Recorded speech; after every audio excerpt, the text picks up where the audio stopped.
Rebirth of Kohinoor empire episode 12। Disha Aryan और दादी के साथ डाइनिंग टेबल पर आ चुकी थी। निशा सभी को खाना सर्व कर रही थी कि तभी घर की डोर बेल बजी। दिशा ने कहा, मैं देखती हूँ। ये बोल वो उठकर दरवाजे के पास गई और उसने दरवाजा खोला। दरवाजे पर सूरज मौजूद था। उसे देखकर दिशा ने उसके हाथ से ऑफिस बैग लिया और बैग टेबल पर रख दी। सूरज ने स्माइल करते हुए दिशा के सर पर हाथ फेरा। दिशा छोटे बच्चों की तरह बोली, आज का दिन कैसा रहा बाबा? सूरज सोफे पर बैठ गया और अपने जूते उतारते हुए बोला, आज का दिन बेहद अच्छा गया। कि तभी वहां निशा पानी का गिलास लेकर पहुंची और बोली, चलिए जी जल्दी से हाथ मुंह धोकर खाने की टेबल पर आइए, आर्यन आया हुआ है। ये बोल वहां से चली गई। आर्यन का नाम सुनकर सूरज ने खुश होकर कहा, अरे वाह दिशा, तुम आर्यन के साथ बैठो, मैं अभी हाथ मुंह धोकर आता हूं। ये बोल सूरज दिशा की ओर देखने लगा। दिशा ने हाँ में सर हिलाया और वहां से डाइनिंग टेबल की ओर चली गई। सूरज भी अपने बेडरूम से फटाफट चेंज कर टेबल पर आ गया। उसे देखकर आर्यन ने कहा, हेलो अंकल। सूरज का जवाब आया, हेलो बेटा। सूरज भी पास रखी चेयर पर बैठ गया। वहां मौजूद दादी बोल पड़ी, सूरज इस उम्र में भी तो कितना काम करता है। आर्यन भी बोल रहा था कि तुझे थोड़ा आराम करना चाहिए। उनकी बात सुन सूरज मुस्कुराते हुए बोला, अरे नहीं माँ, इस उम्र में भी मैं बहुत फिट हूँ। ये बोल वह स्माइल करने लगा। आर्यन भी बीच में बोल पड़ा, अंकल लेकिन बात सही है, आपको थोड़ा रेस्ट करना चाहिए। ये बोल वो सूरज की ओर देखने लगा। सूरज ने जवाब में सिर्फ स्माइल कर दिया। सभी खाना खाने लगे। आर्यन ने दादी की ओर देखकर कहा, कुछ भी कहो गर्लफ्रेंड, आपके हाथों में जादू है, आप कितना टेस्टी खाना बनाती है। ये बोल वो खाना खाने लगा। फिर कुछ सोचकर उसने दिशा को छेड़ते हुए कहा, वैसे ये बताओ गर्लफ्रेंड, आपने दिशा को भी कुछ बनाना सिखाया है या मुझे शादी के बाद ब्रेड बटर पर ही रहना पड़ेगा? दिशा शरारती तरीके से बीच में ही बोल पड़ी, हाँ तुम्हें ब्रेड बटर में ही रहना पड़ेगा। उसकी बात सुन सभी हंस पड़े। फिर दादी ने दिशा का साइड लेते हुए कहा, वैसे तो बिल्कुल फिक्र मत कर, तेरी होने वाली पत्नी बहुत अच्छा खाना बनाती है, तुझे शिकायत का कोई मौका नहीं देंगे। उनकी बात सुनकर आर्यन ने दिशा की ओर देखकर कहा, इसका मतलब मैं भी दुनिया का सबसे लकी हस्बैंड बनने वाला हूं। बोलकर वो स्माइल करने लगा। दूसरी ओर समीर लीना के साथ होटल ईस्ट पार्क में मौजूद था और वो दोनों टेरेस पर डिनर कर रहे थे। लीना ने शार्ट रेड कलर की ड्रेस पहन रखी थी। समीर ने उसे खाने का पहला बाइट खिलाते हुए कहा, लीना मैं तुमसे कुछ कहना चाहता हूं। उसकी बात सुन लीना सवालिया नजरों से उसकी ओर देखने लगे।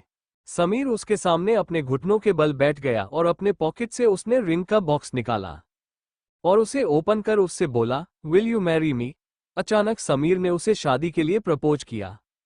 लीना ने उस अंगूठी पर नजर डाली। उसने डायमंड की बहुत कीमती अंगूठी से उसे प्रपोज किया था। लीना हैरान होते हुए बोली, समीर तुम क्या कह रहे हो, तुम्हें अंदाजा भी है? समीर ने उसकी आंखों में आंखें डालकर कहा, हाँ मुझे अंदाजा है, आज मैं वो कर रहा हूँ जो मैंने अब तक नहीं किया, मैं अपने दिल की बात सुन रहा हूँ। ये कहते हुए वो अब भी उसकी आंखों में आंखें डाल देखने लगा। लेकिन लीना बहुत ज्यादा हैरान थी। उसने कुछ सोच कर कहा, समीर राशि मैम का क्या होगा, सोचा है तुमने? उसका नाम सुनकर समीर ने बहुत गंदा एक्सप्रेशन दिया और लीना की ओर देखकर उसने कहा, तुम मुझे सिर्फ यस और नो में रिप्लाई दो। लीना काफी पेशोपेश में आ गई और उसने धीरे से हाँ में सर हिलाया और अपना हाथ आगे कर दिया। समीर ने उसके हाथों को किस किया और उस कीमती रिंग उसके खूबसूरत रिंग फिंगर में पहना दिया और उसकी आंखों में आंखें डालकर बोला, लीना आई लव यू सचमुच वाला। लीना ने भी अपने चेहरे पर फेक स्माइल देते हुए कहा, I love you too. Sameer उठकर उसके गले से लग गया और उसके कानों पर धीरे से किस करने लगा। लीना मन में सोचने लगी, सचमुच समीर तुम बहुत ज्यादा चालबाज हो, किस लड़की को किस तरह फंसाना है बहुत अच्छी तरह से आता है तुम्हें, लेकिन मैं और लड़कियों की तरह नहीं हूं। ये सोच वो स्माइल करने लगी। समीर ने उस पर अपनी पकड़ थोड़ी और ज्यादा मजबूत कर ली और उसने उसके कानों में धीरे से कहा, मैं बहुत ही जल्द अपने पेरेंट्स को यहाँ बुलाने वाला हूँ तुमसे मिलवाने। ये बोल वो एक बार फिर किस करते हुए उसकी आंखों में देखने लगा। लीना हैरान होती हुई बोली, समीर क्या तुम्हारे पेरेंट्स भी हैं? समीर हंसते हुए बोला, मैं कोई भगवान थोड़े ही ना हूं जो अवतार लिया हूं, इंसान हूं यार, मेरे भी पेरेंट्स होंगे। उसकी बात सुनकर लीना हंस पड़ी। समीर लीना से कहा, तुम्हारे घर पर कौन कौन है? उसका क्वेश्चन सुनकर लीना थोड़ी मायूस हो गई। फिर उसने रिप्लाई किया, मेरे घर पर मैं और मेरी माँ है और कोई नहीं, समीर का जवाब आया। और तुम्हारे फादर? लीना की आंखों में आंसू भर गए। फिर उसने रिप्लाई किया, एक एक्सीडेंट में उनकी डेथ हो गई थी। उसकी बात सुनकर समीर ने रिप्लाई किया, ओ आई एम सॉरी। लीना का जवाब, इट्स ओके, अब मुझे आदत हो गई है तकलीफ सहने की। लीना की बात सुनकर समीर ने उसका हाथ खींचकर उसे अपने करीब लाया और एक बार फिर उसकी आंखों में आंखें डालकर बोला, अब तुम्हारी लाइफ में समीर मित्तल आ चुका है, मेरी हर स्माइल तुम्हारी और तुम्हारे सारे आंसू सिर्फ मेरे। ये बोल उसने उसे अपने सीने से लगा दिया। लीना उसके गले से लगकर बोली, समीर तुम कितनी प्यारी बातें करते हो। समीर ने उसके बाल सहलाते हुए कहा, अगर मेरी बातें सचमुच तुम्हारे दिल में उतर रही हैं तो समझो मैंने हर बात अपने दिल से कही है। जवाब में लीना ने सिर्फ स्माइल कर दिया। रात के 1 बज चुके थे। विनती, शिवा के साथ आप भी उस सुनसान रास्ते में मौजूद थी और वो उस सुरंग की ओर देखकर शिवा से कहने लगी, मुझे लगता है तुम्हें जाकर देखना चाहिए, ना जाने क्यों ऐसा लग रहा है कि कोई बड़ी गड़बड़ है, तभी ये लोग अब तक आए नहीं। शिवा ने उसकी बात सुनकर रिप्लाई किया, ये लड़की बहुत हो गया तेरा बकबक, जितना मैं सुनते जा रहा हूं उससे ज्यादा तुम सुनाती जा रही है। उसे इस तरीके से बात करते देख विनती ने गुस्सा करते हुए कहा, hey you mind your language. Shiva पत्थर से उठकर खड़ा हो गया और उसने कहा, ए मैडम सुन, मैं तेरा नौकर नहीं हूं और ये मुझे मत दिखा, मैं किसी से डरता नहीं हूं, समझ रही है ना तू। एक तो तुझे तेरे भाई के बाहर निकलने का रास्ता बता रहा हूं और ऊपर से तू मेरे साथ 3-5 कर रही है। ये बोल वो उसे गुस्से से देखने लगा। उसके साथ मौजूद आदमी भी एक दूसरे की ओर देखकर स्माइल करने लगे और धीरे से कुछ बात करने लगे। एक आदमी ने धीरे से कहा, मुझे तो लगा टाइगर जेल में जाकर सकस वाला टाइगर बन गया है जो इतनी मामूली सी लड़की की बकवास सुन रहा है। तभी दूसरे ने कहा, अरे चुप कर, कहीं टाइगर सुन लेगा ना तो सीधे हम लोगों की जान ही ले लेकर मानेगा। शिवा ने खुद को समझाते हुए धीरे से कहा, शिवा कंट्रोल, शिवा कंट्रोल। उसे ऐसा अजीब हरकत करते देख विनती उस पर बरसती हुई बोली, मुझे तो तुम कोई पागल या साइको मालूम होते हो, मैंने तुम पर भरोसा ही क्यों किया, मुझे तुम्हारी शक्ल देखकर ही समझ जाना चाहिए था कि तुम कोई बड़े वाले गधे हो। शिवा ने अपनी आंखें और भी ज्यादा बड़ी कर ली और आवाज तेज करते हुए बोला, ये लड़की खबरदार, अगर अब तूने अपनी जबान से एक भी शब्द निकाला तो तुझे यही काट कर फेंक दूंगा, कुछ नहीं कर पाएगा तेरा भाई, समझ रही है ना, तू बेवकूफ समझा है क्या मुझे, तू अभी जानती नहीं है टाइगर को। उसकी ये बात सुन विनती गुस्सा करती हुई दूसरी ओर से देखने लगी कि तभी उन्हें सुरंग से कुछ हलचल की आवाज सुनाई पड़ी। विनती ने शिवा से कहा, अपनी बकवास बंद करो और यहाँ ध्यान से सुनो, मुझे कुछ हलचल सुनाई पड़ रही है। ये बोल विनती गौर से हलचल सुनने की कोशिश करने लगी। किसी के कदमों की आहट थी। शिवा ने भी नजर डाली सुरंग के रास्ते। रजत वहां आ चुका था और उसने विक्रम को अपने कंधे पर लटकाया हुआ था। शिवा ने अपने आदमी के मदद से उन्हें बाहर निकाला। रजत और विक्रम पूरी तरह से मिट्टी और कीचड़ से सने हुए थे। बाहर आकर रजत ने विक्रम को जमीन पर लेट आया और विनती से कहा, मैडम जी हमने जो कहा था कर दिया। लेकिन विनती विक्रम को बेहोश देखकर बहुत परेशान थी। वो भागकर उसके पास पहुंची और उसे जोर से उठाती हुई बोली, भैया उठो ना, आप इस तरह से क्यों लेटे हुए हो, भैया प्लीज उठो ना। वहां मौजूद शिवा और उसके आदमी भी हैरानी भरी नजर से विक्रम को देख रहे थे, लेकिन विक्रम कोई रिस्पांस नहीं कर रहा था। विनती ने तुरंत अपनी नजरें रजत की ओर घुमाए, जो कि बहुत जोर जोर से हांफ रहा था, और फिर विनती ने चिल्लाकर कहा, रजत क्या हुआ है, मेरे भैया को, मेरे भैया कुछ बोल क्यों नहीं रहे, बोलो। रजत ने धीरे से नहीं में सर हिलाया और जमीन पर लेट गया। उसे ऐसा करते देख विनती उसके पास पहुंची। वो बेहोश हो चुका था। विनती उसे बेहोश होते देख घबरा गई। शिवा भी हैरान था। शिवा ने विनती से कहा, मैडम इन्हें हॉस्पिटल लेकर जाना होगा। विनती उसे चिल्लाकर बोली, तुम्हारा दिमाग खराब है, हम इन्हें इस हालत में कौन से हॉस्पिटल लेकर जाएंगे, ओ माय गॉड। ये कहते हुए विनती परेशान होने लगी। शिवा ने बगैर उसके रिप्लाई का वेट किए उन दोनों को अपनी जीप में डाला और विनती की ओर देखकर उसने कहा, मैडम शिवा ने आपके भाई को दोस्त कहा है तो उसके लिए कुछ भी करेगा, आप अपनी गाड़ी से मेरी गाड़ी फॉलो करिए। ये बोल शिवा अपनी जीप ड्राइव करने लगा और विनती भी अपनी गाड़ी लेकर उसकी गाड़ी को फॉलो करने लगी। विनती मन में सोचने लगे, आखिर क्या हो गया है भैया और रजत दोनों को, ये दोनों इस तरह बेहोश क्यों हो गए, आई होप ये दोनों ठीक हो जाए। ये सोचते हुए वो गाड़ी ड्राइव करने लगी। कुछ देर बाद शिवा की जीप एक बड़े से बंगलो के बाहर आकर रुके। और उसमें विक्रम और रजत को अपने आदमी के हेल्प से जीप से बाहर निकाला और उस बंगलों के अंदर लेकर जाने लगा। विनती ने भी अपनी गाड़ी वहां खड़ी कर दी। शिवा ने विनती की ओर देखकर कहा, यह एक बड़े सर्जन डॉक्टर अनिरुद्ध गुप्ता का घर है, बस वही इन्हें ठीक कर पाएंगे। ये बोल दो उन्हें अंदर लेकर चला गया। विनती हड़बड़ा कर खुद से कहने लगी, ना जाने आज क्यों घबराहट सी हो रही है, कहिए डॉक्टर पुलिस वालों से मिला हुआ ना हो। बड़बड़ करती हुई विनती अपनी कार के स्टीयरिंग पर अपना सर रखकर सोचने लगी, आर्यन तुम्हें पाने के लिए मुझे और कितने खेल करने होंगे। एक और मुझे अपने भाई का प्यार तो उन्हीं दिलाना ही है और साथ में मुझे अपना प्यार भी पाना है। कहानी में कौन सा नया मोड़ आएगा। रात के 2 बजे बज चुके थे, लेकिन विनती अब भी उस बड़ी सी बिल्डिंग के बाहर मौजूद थी। शिवा विक्रम और रजत को लेकर उस बिल्डिंग के अंदर जा चुका था। विनती अपनी गाड़ी में स्टीयरिंग पर सर टिकाकर सोच रही थी, बस कैसे भी करके मेरा भाई ठीक हो जाए, फिर मैं और भाई कभी भी आर्यन और उस दिशा को एक नहीं होने देंगे। उसने एक बार अपनी नजरें उठाकर बाहर देखा, वहां अब भी कोई नहीं आया था। उसने मन में सोचा, मुझे एक बार जाकर देखना चाहिए मेरे भाई और रजत को ये शिवा कहाँ लेकर आया है। ये सोचते हुए वो अपनी गाड़ी से बाहर आई और धीरे से उस बिल्डिंग के अंदर गई जहां शिवा और उसके आदमी मौजूद थे। शिवा ने विनती की ओर देखकर कहा, ओ मैडम, आप लोग इज्जतदार और शरीफ लोग हैं और आप जैसे लोगों की हम लोगों को हमेशा जरूरत होती है, इसलिए कहता हूँ यहाँ नजर में मत आइए। जाकर अपनी शानदार गाड़ी में बैठिए, आपके भाई और लड़के को अंदर ले जाया गया है। विनती ने हैरान होकर कहा, लेकिन उन्हें हुआ क्या है। शिवा का जवाब आया, उनकी बॉडी में जहर मिला है और सेम जहर है दोनों की बॉडी में, इसलिए उन्हें डॉक्टर साहबों लेकर गए हुए हैं। शिवा की बात सुनकर विनती काफी हड़बड़ा गई और उसने हड़बड़ा कर कहा, जहर? लेकिन जहर उनकी बॉडी में कैसे आया? शिवा ने अपने दोनों हाथ जोड़कर कहा, मैं नहीं जानता मैडम, जहर कहां से आया, कैसे आया। अब आपका भाई या वो लड़का जब होश में आएंगे तब हमें पता चलेगा। अभी प्लीज आप जाकर अपनी गाड़ी में बैठ जाइए और यहाँ मेरा सर मत खाइए।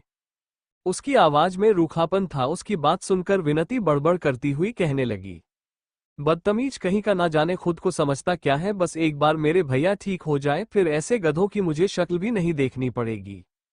ये बड़बड़ करती हुई हो एक बार फिर अपनी गाड़ी में आकर बैठ गई और अपनी गाड़ी की स्टीयरिंग में अपना सर टीका कर कुछ सोचने लगी।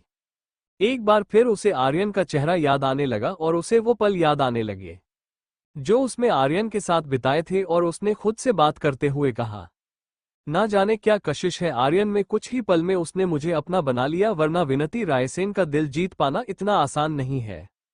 ये सोचते सोचते कब उसकी आंख लग गई उसे पता ही नहीं चला।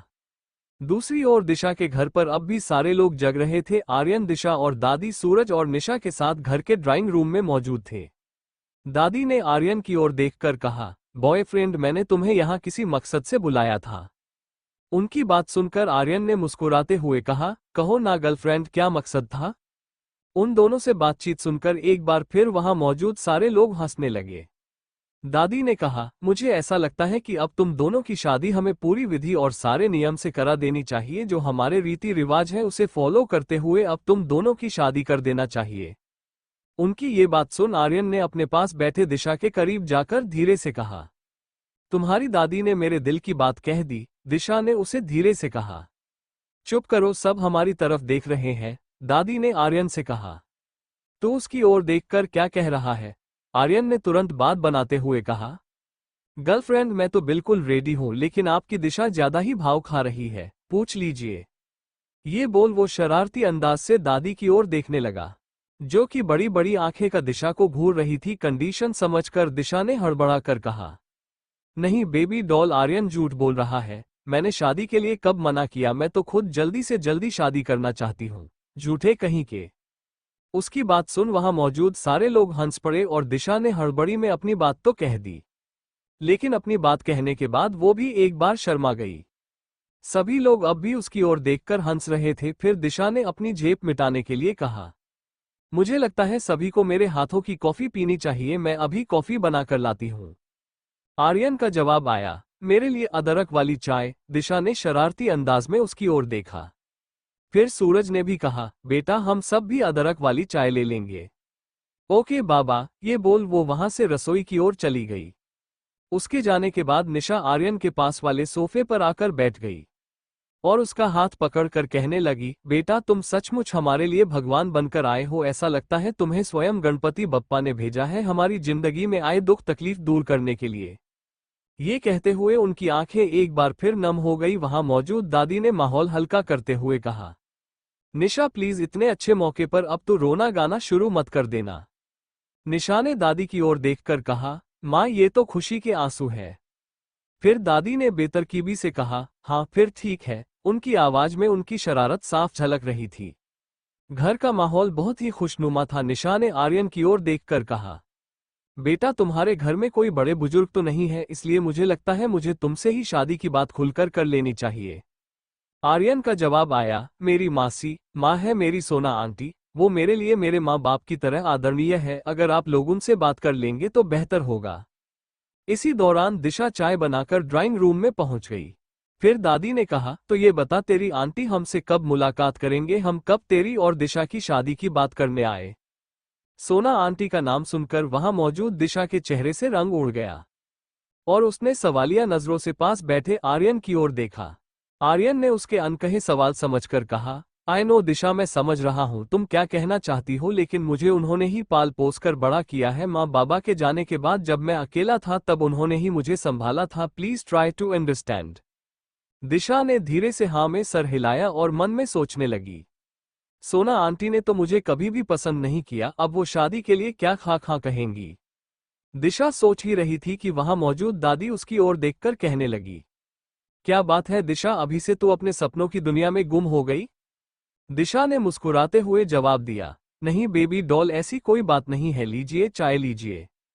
ये कहते हुए उसने सभी को चाय सर्व किया। सभी ने चाय पी। फिर दादी ने आर्यन की ओर देखकर कहा, लेकिन बॉयफ्रेंड तुमने मुझे अब तक बताया नहीं कि तुम्हारी सोना आंटी कब मिलेंगी। मुझे पता है वो तो कहीं दूसरे देश में रहती है ना। इस पर आर्यन ने स्माइल करते हुए कहा, बेबी डॉल आंटी कल इंडिया आने वाली है, आप लोग कल आ जाए। सूरज का जवाब आया, ठीक है कल हम रिश्ता तय कर देते हैं और फिर परसों इवेंट होने के बाद तुम लोगों की शादी भी हो जाएगी। ये बोल सूरज मुस्कुराने लगा। दूसरी ओर लीना और समीर डिनर करने के बाद लॉन्ग ड्राइव पर निकल चुके थे। समीर ने उसका हाथ कसकर पकड़ रखा था और अपने गाड़ी के स्टीरियो पर रोमांटिक सॉन्ग प्ले कर उसने एक हाथ से स्टीयरिंग संभाल रखी थी। लीना चुपचाप बैठी हुई थी और वो मन में सोच रही थी, ये समीर तो मेरे गले ही पड़ गया। मुझे 1 साल होने आ गया इसकी कंपनी में जॉब करते, लेकिन मैं अब तक सबूत इकट्ठे नहीं कर पाए और मुझे जब तक सबूत नहीं मिलेगा तब तक मैं अपना हक इस समीर से कैसे ले पाऊंगी। ये सोच वो परेशान होने लगी। समीर की ओर देखकर वो एक बार फिर मन में कहने लगी, बस मुझे एक बार माता रानी आप मौका दे दो, सचमुच इस समीर को ऐसा मजा चखाऊंगी कि जिंदगी भर याद रखेगा। ये बोल वो गाड़ी के विंडो से बाहर देखने लगी। समीर ने उसके हाथों में किस किया और कहा, क्या सोच रही हो लीना, मुझे पता है तुम राशि के बारे में सोच रही हो ना। अचानक समीर के ऐसा कहने से लीना कुछ हड़बड़ा गई, फिर उसने हाँ में सर हिला दिया।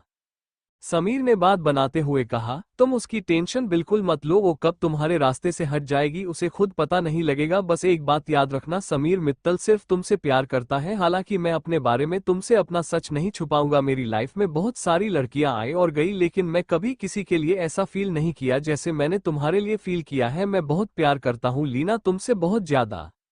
ये कहते हुए उसने उसके हाथों पर कंटिन्यू किस करना शुरू कर दिया। लीना ने हड़बड़ा कर कहा, अरे अरे समीर सामने देखो। लीना की बात सुनकर समीर ने स्माइल दिया और गाड़ी ड्राइव करने लगा। फिर उसने अपनी बात कंटिन्यू करते हुए कहा, तुम्हें पता है इस आर्यन जिंदल को हराना मेरा सपना ही नहीं बल्कि मेरा मकसद भी है। बचपन से ही मैं आर्यन की तरह बनना चाहता था, उसकी तरह देखना चाहता था, उसकी तरह अमीर होना चाहता था और उसकी तरह पॉपुलर भी होना चाहता था, लेकिन किस्मत ने कभी मेरा साथ दिया नहीं और उसका साथ कभी छोड़ा नहीं। ये बोल वो उसने अपनी गाड़ी की स्टीयरिंग में धीरे से पंच मारा। उसकी फ्रस्ट्रेशन उसके चेहरे पर दिख रही थी। लीना ने जवाब दिया, समीर तुम राशि के साथ कितने लंबे समय तक रहे, क्या तुम्हें सचमुच उसके लिए कोई फीलिंग नहीं आए। समीर ने बगैर देर किए कहा, कभी नहीं। जो राशि मेरे लिए आर्यन को धोखा दे सकती है वो कैसे हो सकती है, मैंने कभी ऐसी लड़की को नहीं चाहा। लीना ने रोमांटिक होते हुए कहा, फिर तुम्हें कैसी लड़की चाहिए समीर। समीर का जवाब आया, तुम लड़कियां कितनी चालाक होती हो, कितने बार अपनी तारीफ सुनोगी।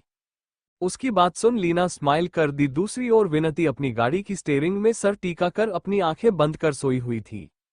कब उसकी झपकी लग गई उसे खुद ही पता नहीं लगा कि तभी अचानक उसके पास से एक बड़ी ट्रक हॉर्न बजाती हुई गुजरी, जिससे वो अपनी नींद से जागी और हड़बड़ा कर बाहर की ओर देखने लगी।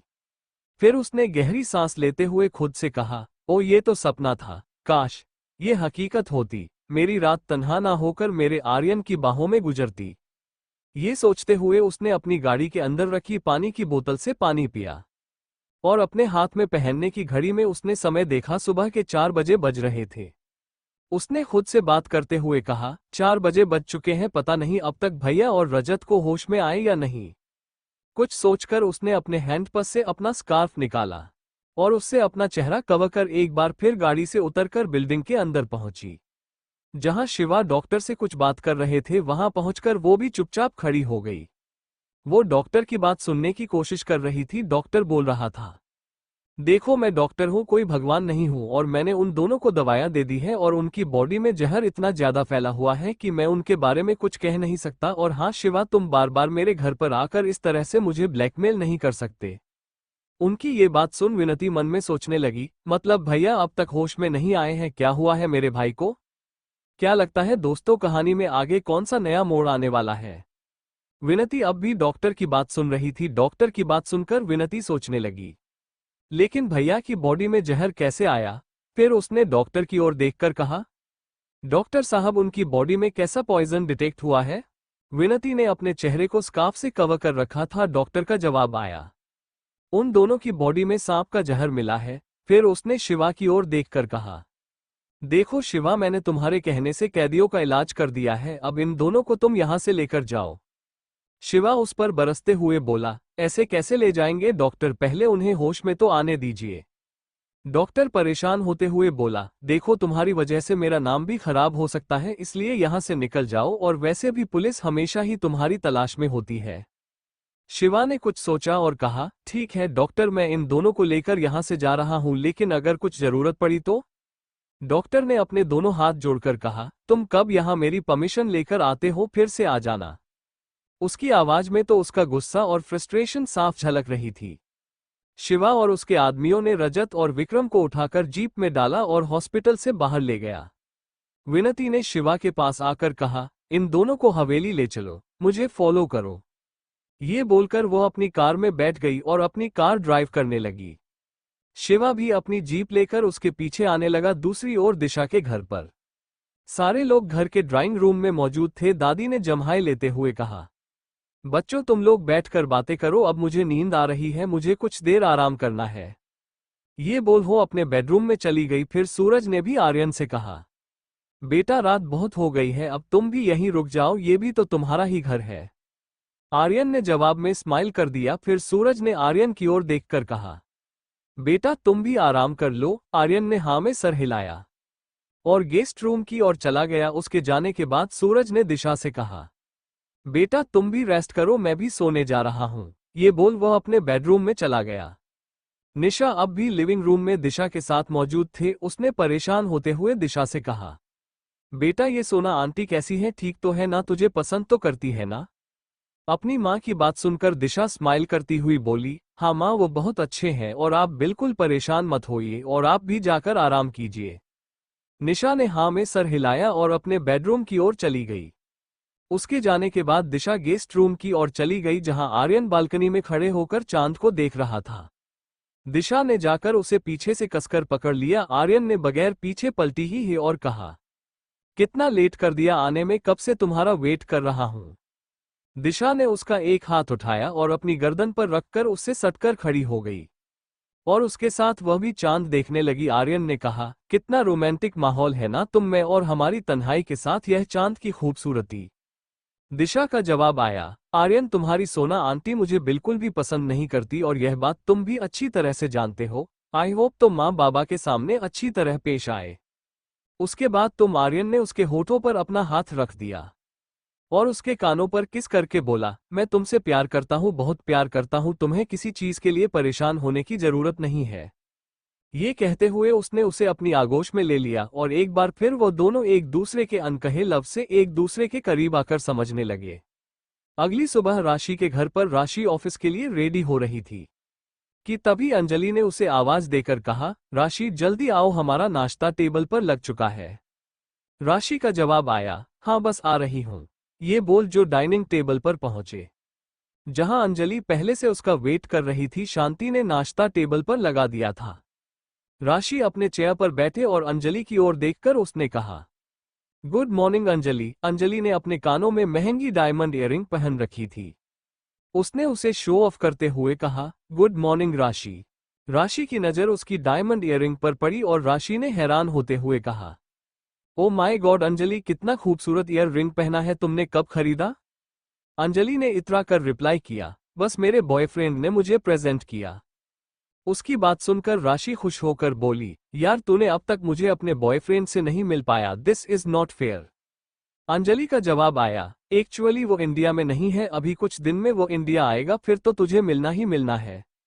ये बोल वो माइल करने लगी। फिर कुछ सोचकर उसने राशि से कहा, राशि मुझे लगता है तुझे अब सेटल हो जाना चाहिए।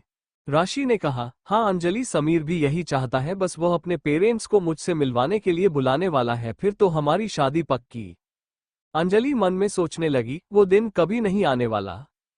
राशि ने उसकी ओर देखकर कहा, लेकिन तूने अचानक से ऐसा क्यों कहा? अंजलि ने अपना ब्रेकफास्ट खाते हुए रिप्लाई किया, बस यूं ही ऐसा लगता है अब तुझे और समीर को साथ में होना चाहिए, वरना तुझे तो पता है लीना जैसे लड़कियों की नजरें कितनी खराब होती है। लीना का नाम सुनते ही राशि का पारा चढ़ गया और उसने कहा, क्या बात है अंजलि, मुझे साफ साफ बता। अंजलि बात बदलती हुई बोली, नहीं कोई सीरियस मैटर नहीं है, बस यूं ही कह दिया। लीना का नाम सुनकर राशि के मन में एक बार फिर शक घर कर गया। राशि ने जल्दी अपना ब्रेकफास्ट फिनिश किया और अंजलि की ओर देखकर उसने कहा, मैं चलती हूँ, ऑफिस के लिए लेट हो जाएगा, बाय। ये बोल वो घर से निकल गई। उसके जाने के बाद अंजलि खुद से बात करती हुई कहने लगी, समीर आई एम सॉरी, क्या करूं मैं, आदत से मजबूर हूं, अब रेडी रहो राशि को झेलने के लिए। ये बोल बोल स्माइल करने लगी और उधर राशि अपनी गाड़ी खुद ड्राइव कर रही थी। और उसने मन में सोचा, आखिर अंजलि ने लीना का नाम क्यों लिया, मुझे समीर के ऑफिस जाना चाहिए। ये सोचकर उसने अपनी गाड़ी समीर के ऑफिस के लिए टर्न कर दी। दूसरी ओर विनती ने विक्रम और रजत को विक्रम के बेडरूम में ही लिटा दिया था। विनती वहां रखी चेयर पर बैठी हुई थी, शिवा भी अपने आदमियों के साथ सोफे पर बैठा हुआ था। तभी विक्रम ने अपना हाथ हिलाया, उसके हाथों में मोमेंट होते देख विनती बहुत खुश हुई और उसके पास पहुंचकर उसने कहा, भैया उठिए, देखिए आपकी बहन आपके साथ है, प्लीज भैया उठ जाइए। विनती की आंखों में आंसू आ गए थे। विक्रम ने धीरे से अपनी आंखें खोली और सामने विनती को देखकर उसने फीकी सी स्माइल दे। उसकी आंखों के नीचे काफी डार्क सर्कल आ चुके थे और उसका चेहरा भी बहुत वीक लग रहा था। अपने भाई की यह कंडीशन देख विनती ने रोते हुए उसके सर पर हाथ फेरा और कहा, भैया बचपन से लेकर आज तक मैंने आपको इतना कमजोर और लाचार कभी नहीं देखा। विक्रम की आंखों से भी आंसू आने लगे थे। शिवा उठकर विक्रम के पास पहुंचा। विक्रम ने उसे देखकर अपना हाथ आगे किया। शिवा ने उसका हाथ पकड़ लिया और उसके बेड पर बैठ गया और कुछ देर बाद उसने विक्रम को उठाकर तकिए का सहारा देकर बेड पर बिठा दिया। विनती ने पानी का गिलास उसे पास करते हुए कहा, भाई पानी पी लीजिए। विक्रम ने पानी पिया और गहरी सांस लेकर विनती की ओर देखकर बोला, तेरी जैसी बहन भगवान हर भाई को दे, आज तूने मेरे लिए जो किया है मैं जिंदगी भर तेरा एहसान नहीं भूलूंगा। विनती उसके सीने से लगकर फफक कर रो पड़ी। फिर तभी विक्रम की नजर अपने ही बेड पर लेटे रजत पर पड़ी, जो कि अब भी बेहोश था। उसे बेहोश देख विक्रम विनती से बोला, जेल से भगाने के लिए तूने इस नमूने को चुना। ये बोल वो मुस्कुराने लगा। विनती भी रोते हुए से हंस पड़ी और बोली, क्या करती भैया, बहुत जिम्मेदारी का काम था और यह काम इसके अलावा कोई नहीं कर सकता था। विक्रम ने विनती के सर पर हाथ फेर कर कहा, आज तेरा भाई तेरे सामने जिंदा खड़ा है तो इसी रजत की वजह से। उसकी यह बात सुन विनती सवालिया नजरों से उसकी ओर देखने लगी। विक्रम का जवाब आया, हम सुरंग के रास्ते वापस आ रहे थे कि तभी वहां एक जहरीले सांप ने मुझे काट लिया और रजत चाहता तो मुझे मेरे हाल पर छोड़कर भाग सकता था, लेकिन उसने ऐसा कुछ नहीं किया। उसने सांप का जहर निकालने की कोशिश की और फिर मुझे उठाकर भागने लगा। शिवा विनती की ओर देखकर बोला, मुझे तो लगा था कि यह लड़का कहीं प्रॉब्लम ना खड़ी कर दे, लेकिन इस लड़के ने तो हम सबको प्रॉब्लम से बचा लिया। विक्रम विनती की ओर देखकर बोला, विनती हम रायसेन लोग हैं, हम पर इस रजत में एहसान किया है, इसलिए जितना भी पैसा खर्च हो करो, लेकिन इस रजत को कुछ नहीं होना चाहिए। विनती ने हाँ में सर हिला दिया और बोली, भैया मैं आपको देखकर बहुत खुश हूँ। विक्रम ने जवाब में स्माइल कर दिया। दिशा के घर पर आर्यन सुबह ही अपने घर के लिए निकल चुका था और दादी उसके घर जाने के लिए रेडी हो रही थी। सूरज और निशा रेडी होकर ड्राइंग रूम में उनके आने का वेट कर रहे थे।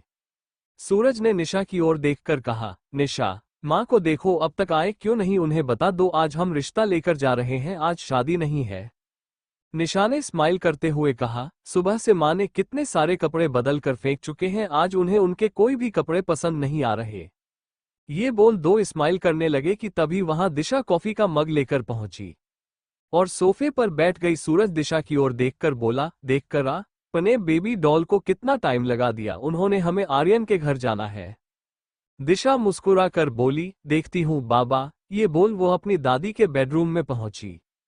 दादी का बेडरूम पूरी तरह से बिखरा हुआ था, उन्होंने अपने कबर्ड से सारे कपड़े निकालकर अपने बेड पर बिखेर दिए थे। दिशा उनके बेडरूम में पहुंची और उनका बिखरा हुआ कबर देखकर उन्होंने कहा, बेबी डॉल आप बहुत सुंदर लग रहे हो और प्लीज ज्यादा रेडी मत हो वरना आर्यन का मूड चेंज ना हो जाए, वैसे भी यह मर्द खूबसूरत लड़कियां देखकर वैसे ही पिघल जाते हैं। ने बोल दो अपनी दादी के गले पर प्यार से हाथ डालकर खड़ी हो गई। दादी ने लाइट पिंक कलर का सूट पहना हुआ था, उन्होंने दिशा से कहा, मुझे देख अब मैं कैसी लग रही हूं। दिशा ने वैसल बजाते हुए कहा, 1 क्लास अब आप जाइए, आपके बेटा और बहू आपके लिए इंतजार कर रहे हैं। दादी ने स्माइल किया और ड्राइंग रूम में पहुंची। सूरज गुस्सा करते हुए बोला, कितना लेट कर दिया आपने, चलिए हमें आर्यन की आंटी से मिलने भी जाना है। आर्यन ने कहा था 11 बजे तक आने के लिए और यहां आपने 10:30 वैसे ही बजा दिए। दादी का जवाब आया, हाँ हाँ चल चल अब मैं तैयार हो गई हूँ। और कुछ में वो लोग सोना आंटी से मिलने के लिए घर से निकल गए। उनके जाने के बाद दिशा ने घर का दरवाजा बंद किया और सोफे पर बैठकर सोचने लगी, आई होप सोना आंटी माँ बाबा से अच्छे से पेश आए। कैसी होगी दिशा और आर्यन की रिश्ते की बात। दिशा अब भी अपने घर पर मौजूद थी। वो मन में सोच रही थी, सोना आंटी मुझे जरा भी पसंद नहीं करती, आई होप वो मेरे घर वालों के साथ अपनी सोच शेयर ना करें। कि तभी उसका मोबाइल बजा, फोन आर्यन का था, उसका नंबर डिस्प्ले होते देख दिशा ने स्माइल करते हुए फोन रिसीव किया। उसकी फोन रिसीव करते ही आर्यन ने कहा, आंटी अंकल निकले या नहीं। दिशा ने भी उसे शॉर्ट आंसर में रिप्लाई दिया, निकल गए हैं, आर्यन कुछ देर में पहुंच जाएंगे। आर्यन ने गहरी सांस लेते हुए कहा, अब तो अपनी पत्नी के बिना एक एक पल भी गुजारना मुश्किल हो गया है, ऐसा लगता है जल्दी से हमारी रीति रिवाजों वाली मैरिज हो जाए और मैं तुम्हें प्यार करूं, बहुत प्यार करूं। ये बोलकर वो ठंडी आहें भरने लगा। दिशा बोली, आर्यन तुम मुझसे बहुत प्यार करते हो ना। आर्यन बोला, बहुत से भी बहुत बहुत बहुत ज्यादा। दिशा हंसने लगी। आर्यन ने कहा, कहो क्या कहना चाहती हो, ऐसा क्यों लगता है कि मेरी दिशा कुछ कहना चाहती है। दिशा बोली, आर्यन दरअसल आज माँ बाबा और बेबी डॉल सोना आंटी से मिलने आ रहे हैं, बस थोड़ा मुझे वही टेंशन है। आर्यन बोला, तुम्हें मुझ पर भरोसा है। दिशा ने कहा, खुद पर से भी ज्यादा। फिर आर्यन बोला, तो फिर अपनी सारी प्रॉब्लम मुझे दे दो और तुम्हें परेशान होने की कोई जरूरत नहीं है। दिशा ने जवाब में स्माइल कर दिया। आर्यन ने कहा, आर्यन जिंदल की होने वाली वाइफ हो तुम और कोहिनूर की लाइफ हो तुम, अगर तुम परेशान रहोगे तो इसका असर हम दोनों पर भी पड़ेगा, इसलिए तुम बहुत खुश रहो, बहुत से भी बहुत ज्यादा। अब हमारी जिंदगी में कभी कोई गम नहीं आ सकता, वादा है आर्यन का।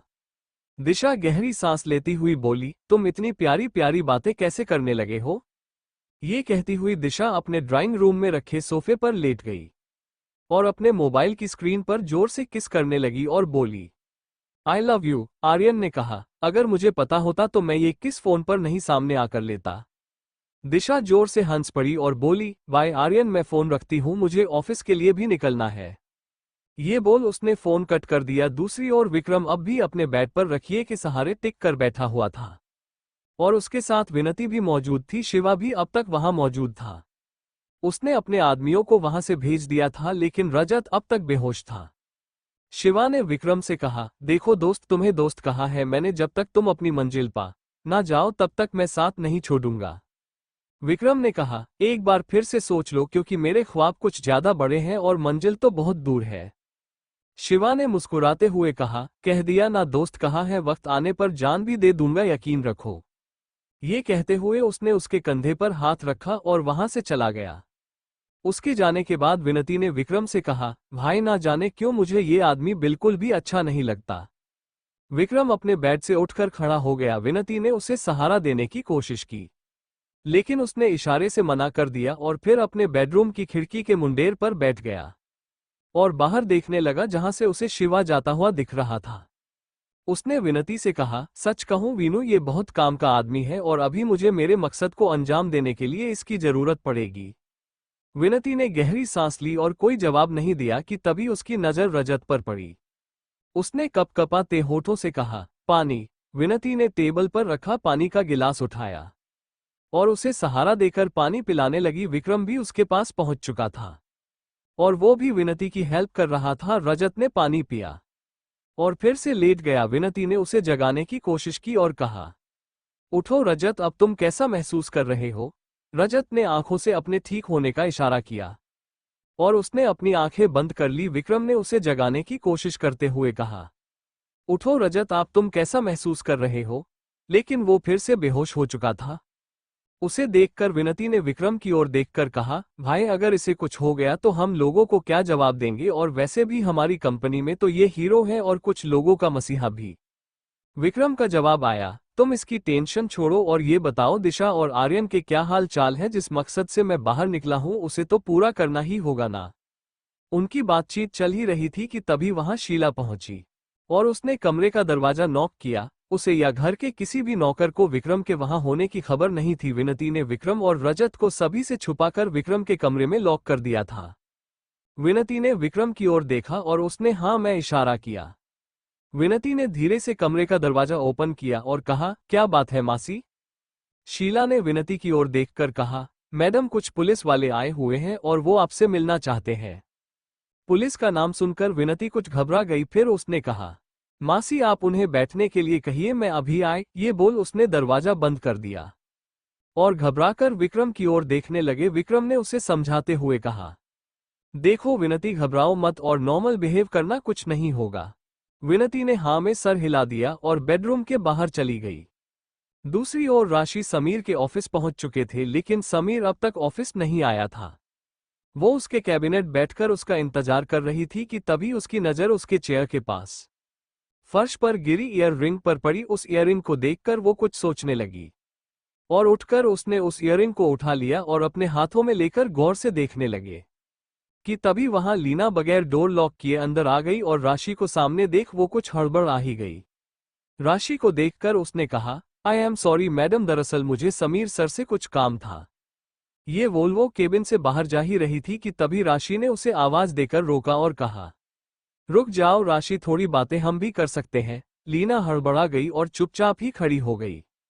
राशि के हाथों में अब भी वो ईयर रिंग था। जैसे ही लीना की नजर उस ईयररिंग पर पड़ी तो और ज्यादा घबरा गई, क्योंकि वो ईयररिंग उसकी ही थी। राशि ने सवालिया नजरों से कहा, वैसे लीना तुम समीर के साथ कुछ ज्यादा ही फ्रेंडली हो तो मैं नहीं लगता?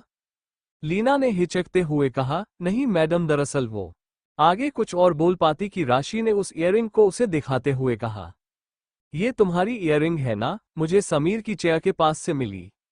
लीना चुप थी, उसने कोई जवाब नहीं दिया। राशि ने अपनी आवाज थोड़ी और कड़क करते हुए कहा, मैंने कुछ पूछा तुमसे? वो घूरकर उसे देख रही थी। लीना कुछ बोल पाती कि उसके पहले ही समीर कैबिन के अंदर आ गया और उसने राशि की सारी बातें सुन ली थी। उसकी बात सुनकर समीर बोला, राशि तुम यहाँ? राशि ने उसे घूरते हुए ईयररिंग दिखाई और कहा, हाँ मैं तुम्हें अच्छा नहीं लगा मुझे देखकर? समीर अपने चेहरे पर फेक स्माइल देते हुए बोला, ऐसा क्यों बोल रही हो? Good to see you. Rashi ने अपने चेहरे का एक्सप्रेशन बदलते हुए कहा, वैसे ये ईयररिंग तुम्हारी इस लीना की है ना? समीर ने उस ईयररिंग को अपने हाथ में लिया और लीना की ओर देखा, जो कि उसके रिप्लाई का ही वेट कर रही थी। समीर बोला, हो सकता है। लीना भी हड़बड़ा गई और राशि भी। फिर समीर ने अपनी बात कंटिन्यू करते हुए कहा, मेरे ऑफिस में कई फीमेल स्टाफ है और यहाँ मेरे साइन के बगैर एक पत्ता भी नहीं हिलता और उनका बार बार मेरे केबिन में आना जाना लगा होता है। हो सकता है ये ईयर रिंग रीना का हो, ये भी हो सकता है जो यहाँ सफाई करने आती है उसका ईयर रिंग हो, या ये भी हो सकता है कि ये अंजलि का हो। उसका रिप्लाई सुनकर राशि ने कुछ नहीं कहा। समीर उसकी ओर देखकर बोला, यार राशि तुम कब सुधरोगे?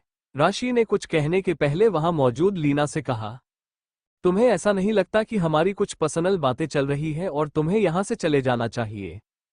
सॉरी मैम, ये बोली ना वहां से जा ही रही थी कि तभी राशि की नजर लीना की डायमंड रिंग पर पड़े और उसे देखकर उसने कहा, एक मिनट रुकना। लीना ने मन में सोचा, अब इसका क्या क्वेश्चन रह गया। राशि ने उसका हाथ पकड़ा और उसके रिंग देते हुए कहा, क्या तुम्हारी एंगेजमेंट हो चुकी है? क्या तुम्हारे बॉयफ्रेंड ने दी है? लीना समीर की ओर घबराकर देखने लगी। राशि बोली, इसका भी जवाब समीर देगा या तुम दे सकती हो? लीना ने अपना हाथ छुड़ा लिया और कहा, मैंने खुद खरीदी है। राशि ने एक बार फिर उसका हाथ पकड़ा और रिंग को गौर से देखकर कहने लगी, कोहिनूर के साथ खेल करने वाली राशि को तुम बेवकूफ नहीं बना सकती। इतना कीमती डायमंड खरीदने की तुम्हारी तो कोई हैसियत नहीं है।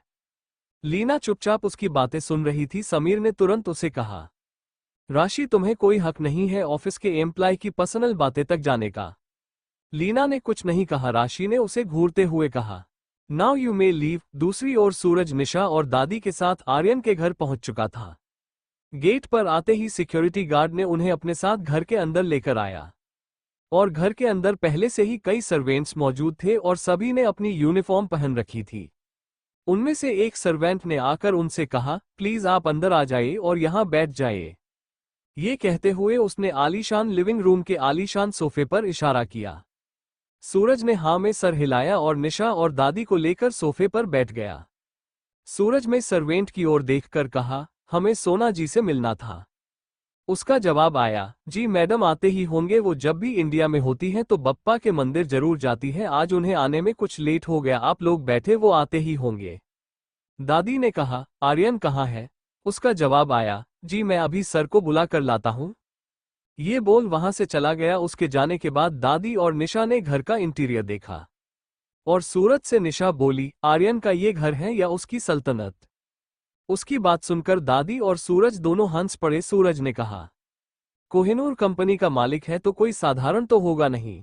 दादी ने मुस्कुराते हुए कहा, मेरी दिशा के तो भाग खुल गए। ऐसा लग रहा है ये कोई राजमहल है और आर्यन यहाँ का राजकुमार।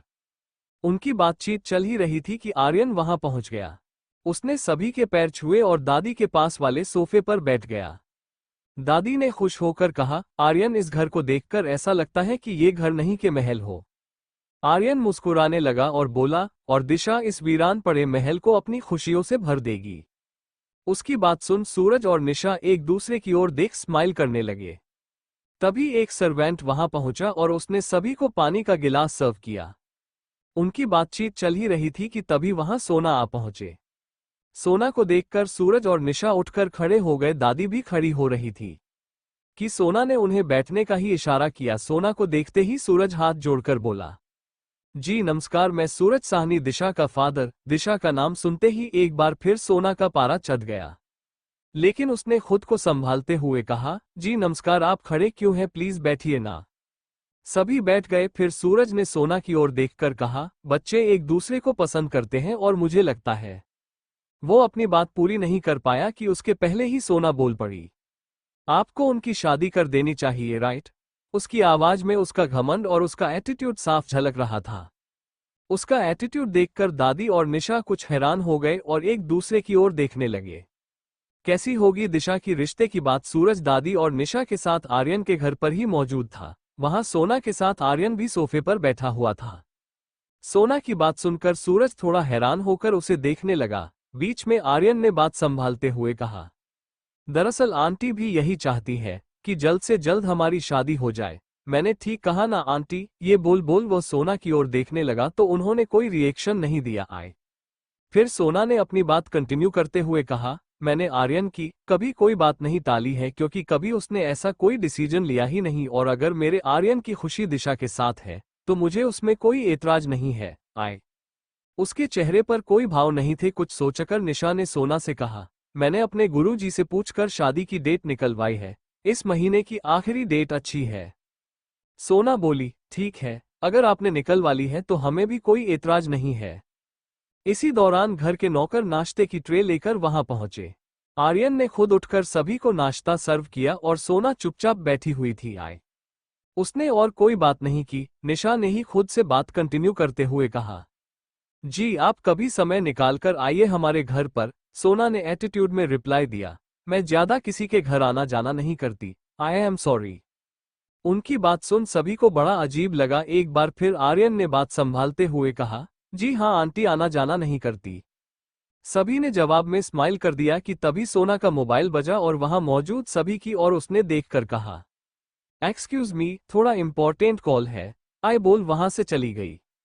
उसके जाने के बाद सूरज ने आर्यन की ओर देखकर कहा, मुझे ऐसा लगता है बेटा तुम्हारी आंटी इस रिश्ते से कोई खास खुश नहीं है। आए आर्यन को जवाब दे पाता इसके पहले ही निशा बोल पड़ी, हाँ बेटा यही मुझे भी लगा, क्या दिशा से कोई गलती हो गई, वो उसे पसंद क्यों नहीं करते। आर्यन थोड़ा समझाते हुए बोला, दरअसल आंटी मुझे बहुत प्यार करती है, आई थिंक मैंने उनकी पसंद से शादी नहीं की तो शायद वो डिस्टर्ब है, लेकिन आप लोग माइंड मत कीजिए, जब वो दिशा को जान जाएंगे तो आई एम श्योर और वह उसे बहुत प्यार करेंगे। आई उसकी बात सुन सूरज ने जवाब में स्माइल दिया और कहा, बेटा मुझे लगता है अब हमें चलना चाहिए। आर्यन बोला, जी अंकल बस मैं अभी आंटी को बुलाकर लाया। आए वो तो फिर से उठ ही रहा था कि सोना वहां पहुंच गई और सूरज ने उन्हें कहा, जी अब हम चलते हैं, नमस्कार। सोना ने भी हाथ जोड़कर उन्हें नमस्कार कहा। आए निशा और दादी में भी सोना को नमस्कार कहा और सूरज के साथ निकल गए। आर्यन उन्हें घर के बाहर तक छोड़ने आया हुआ था। दूसरी ओर राशि अब भी लीना के साथ समीर के केबिन में मौजूद और सवालिया नजरों से वह उसकी ओर देख रही थी। इस बार लीना ने थोड़ा कड़क आवाज में कहा, आए मैडम मैंने कहा ना, मैंने खुद खरीदी है और एक अंगूठी से आप किसी की हैसियत नहीं नाप सकती, और वैसे समीर सर ठीक कह रहे हैं, आपको कोई राइट नहीं है मुझसे मेरी पर्सनल डिटेल्स लेने का, बोलकर वो केबिन के बाहर चली गई। आए उसके जाने के बाद राशि गुस्सा होकर समीर की ओर देखती हुई बोली, देखा तुमने कितना एटीट्यूड है इसमें। समीर चुप था। आए वो अपनी चेयर पर आकर बैठ गया। आए राशि ने गुस्सा होते हुए कहा, समीर क्या तुम्हें सचमुच कोई फर्क नहीं पड़ा, तुम्हारे सामने लीना ने मेरी इतनी इंसल्ट कर दी। आए समीर में बेपरवाही से रिप्लाई किया, उसने तुम्हारी इंसल्ट नहीं की, तुमने खुद अपनी इंसल्ट कराई है। ये बोल वो अपने टेबल पर रखा लैपटॉप ऑन करने लगा। उसकी बात सुनकर राशि को बहुत गुस्सा आया और उसने उसके टेबल पर अपना हाथ पटकते हुए कहा, आए क्या तुम वही समीर हो जो मेरी हर बात मेरे बिना कहे समझ जाया करते थे, तुम वही हो ना। समीर गहरी सांस लेकर उसकी ओर देखने लगा और बोला, राशि प्लीज यार ट्राई टू अंडरस्टैंड, वो एम्प्लॉय है, वो क्या पहनती है, क्या करती है, किसके साथ घूमती है, हमें ये सबसे मतलब नहीं होना चाहिए, उसका काम 100% है। आए राशि ने गुस्सा करते हुए कहा, वो तो मैं भी देख रही हूँ 100 नहीं, उसका काम तो 200% है। समीर गहरी सांस लेकर ऊपर की ओर देखने लगा और फिर उसने राशि की ओर देखकर कहा, तुम चाहते क्या हो। राशि का जवाब आया, तुम्हारे सामने उसने मेरी इंसल्ट की, तो तुम्हें ऐसा नहीं लगता कि तुम्हें उसे जवाब देना चाहिए था। आए समीर अपनी चेयर से उठकर खड़ा हो गया और गुस्सा करते हुए बोला, क्या तुम पागल हो चुकी हो, एक तो तुम खुद एम्प्लॉय के मुंह लगती हो और जब इंसल्ट होती है तो मुझसे झगड़ती हो। क्या चाहती हो तुम, मैं लीना को नौकरी से निकाल दूं, बस इसीलिए क्योंकि उसने अपनी पर्सनल डिटेल तुम्हें अच्छी तरह से नहीं दिया, इसलिए कि वो कीमती अंगूठी पहनती है। आए ये कहते हुए समीर अपनी चेयर पर बैठ गया और फिर राशि की ओर देखकर बोला, राशि प्लीज ट्राई टू अंडरस्टैंड, तुम यहाँ बैठो मैं तुम्हें समझाता हूँ। आए राशि रोने लगी थी और उसने रोते हुए कहा, तुम्हें समझाने की जरूरत नहीं है, समय के साथ साथ मैं खुद ब खुद सारी चीजें समझ चुकी हूँ और बेहतर होगा अब तुम मुझे कुछ ना समझाओ। मुझे कभी कभी लगता है तुमने मुझे यूज किया था और मतलब निकलने पर मुझे दूध में मक्खी की तरह निकाल कर फेंक दिया, लेकिन समीर याद रखना तुम कभी खुश नहीं रहोगे, कभी भी नहीं, क्योंकि तुमने एक नहीं दो लोगों का दिल तोड़ा है, आर्यन का और एक राशि का। ये बोल वह रोते हुए कैबिन से बाहर चली गई। आई केबिन के बाहर लीना मौजूद थी जो कि छिपकर उनकी बातें सुन रही थी। वो स्माइल करती हुई खुद से बोली, समीर तो गया काम से। दूसरी ओर विक्रम अपने बेडरूम में मौजूद था और उसके साथ रजत भी था। आए रजत अब भी बेहोश था और विनती पुलिस वालों से मिलने लिविंग रूम में जा चुकी थी। आए विक्रम अकेले बैठकर सोच रहा था, बस वीनू सारा मामला हैंडल कर ले। ये सोच वो बेचैन हो रहा था और उधर विनती जैसे ही लिविंग रूम में पहुंची वहां नैतिक मौजूद था और विनती को देखते ही वो सोफे से उठकर खड़ा हुआ। आए उसे देखकर विनती थोड़ी नर्वस बस हो गई थी, लेकिन फिर भी उसने हिम्मत करते हुए कहा, क्या बात है, आप यहाँ हमारी हवेली में? फिर विनती ने उसे बैठने का इशारा किया। आए। नैतिक सोफे पर बैठ गया, उसके साथ 2 कांस्टेबल भी मौजूद थे। आए। नैतिक ने मुस्कुराकर रिप्लाई किया, जी हाँ, जेल से 2 कैदी फरार हो चुके हैं, एक कैदी आपका भाई है। विनती एक्टिंग करती हुई बोली, ओ माय गॉड, लेकिन मुझे अपने भाई पर यकीन है, वो रायसेन है, वैसा नहीं कर सकता। नैतिक में उसकी आंखों में आंखें डालकर कहा, यकीनन मुझे भी ऐसा लगा था, लेकिन उसने ऐसा किया, शायद संगत में रंगत दिखा दी हो। ये बोल वो विनती के रिप्लाई का वेट करने लगा। विनती गुस्सा होने का नाटक करती हुई बोली, हाउ डेयर यू, आप क्या बकवास कर रहे हैं? आप जानते हैं आप विक्रम रायसेन के बारे में बात कर रहे हैं, उनकी हवेली में बैठकर आप उनके लिए ऐसे वर्ड्स यूज नहीं कर सकते। ये बोल विनती नजरें चुराने लगी। नैतिक स्माइल करते हुए कहने लगा, आई एम सॉरी मैडम, लेकिन विक्रम रायसेन एक कैदी है और मेरे लिए हर कैदी एक बराबर होता है, चाहे वो विक्रम रायसेन हो या शिवा उर्फ टाइगर हो।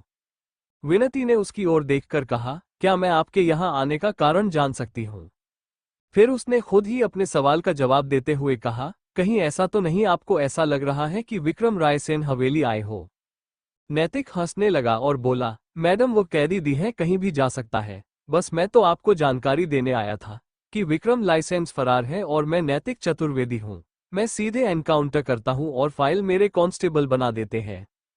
ये कहते हुए खड़ा हो गया। विनती काफी हड़बड़ा गई। नैतिक ने कहा, बस आपको यही बताने आया था, नाइस टू मीट यू, बोलकर नैतिक वहां से चला गया। उसके जाने के बाद विनती ने ही खुद से बात करते हुए कहा, यह नैतिक क्या बोलकर गया?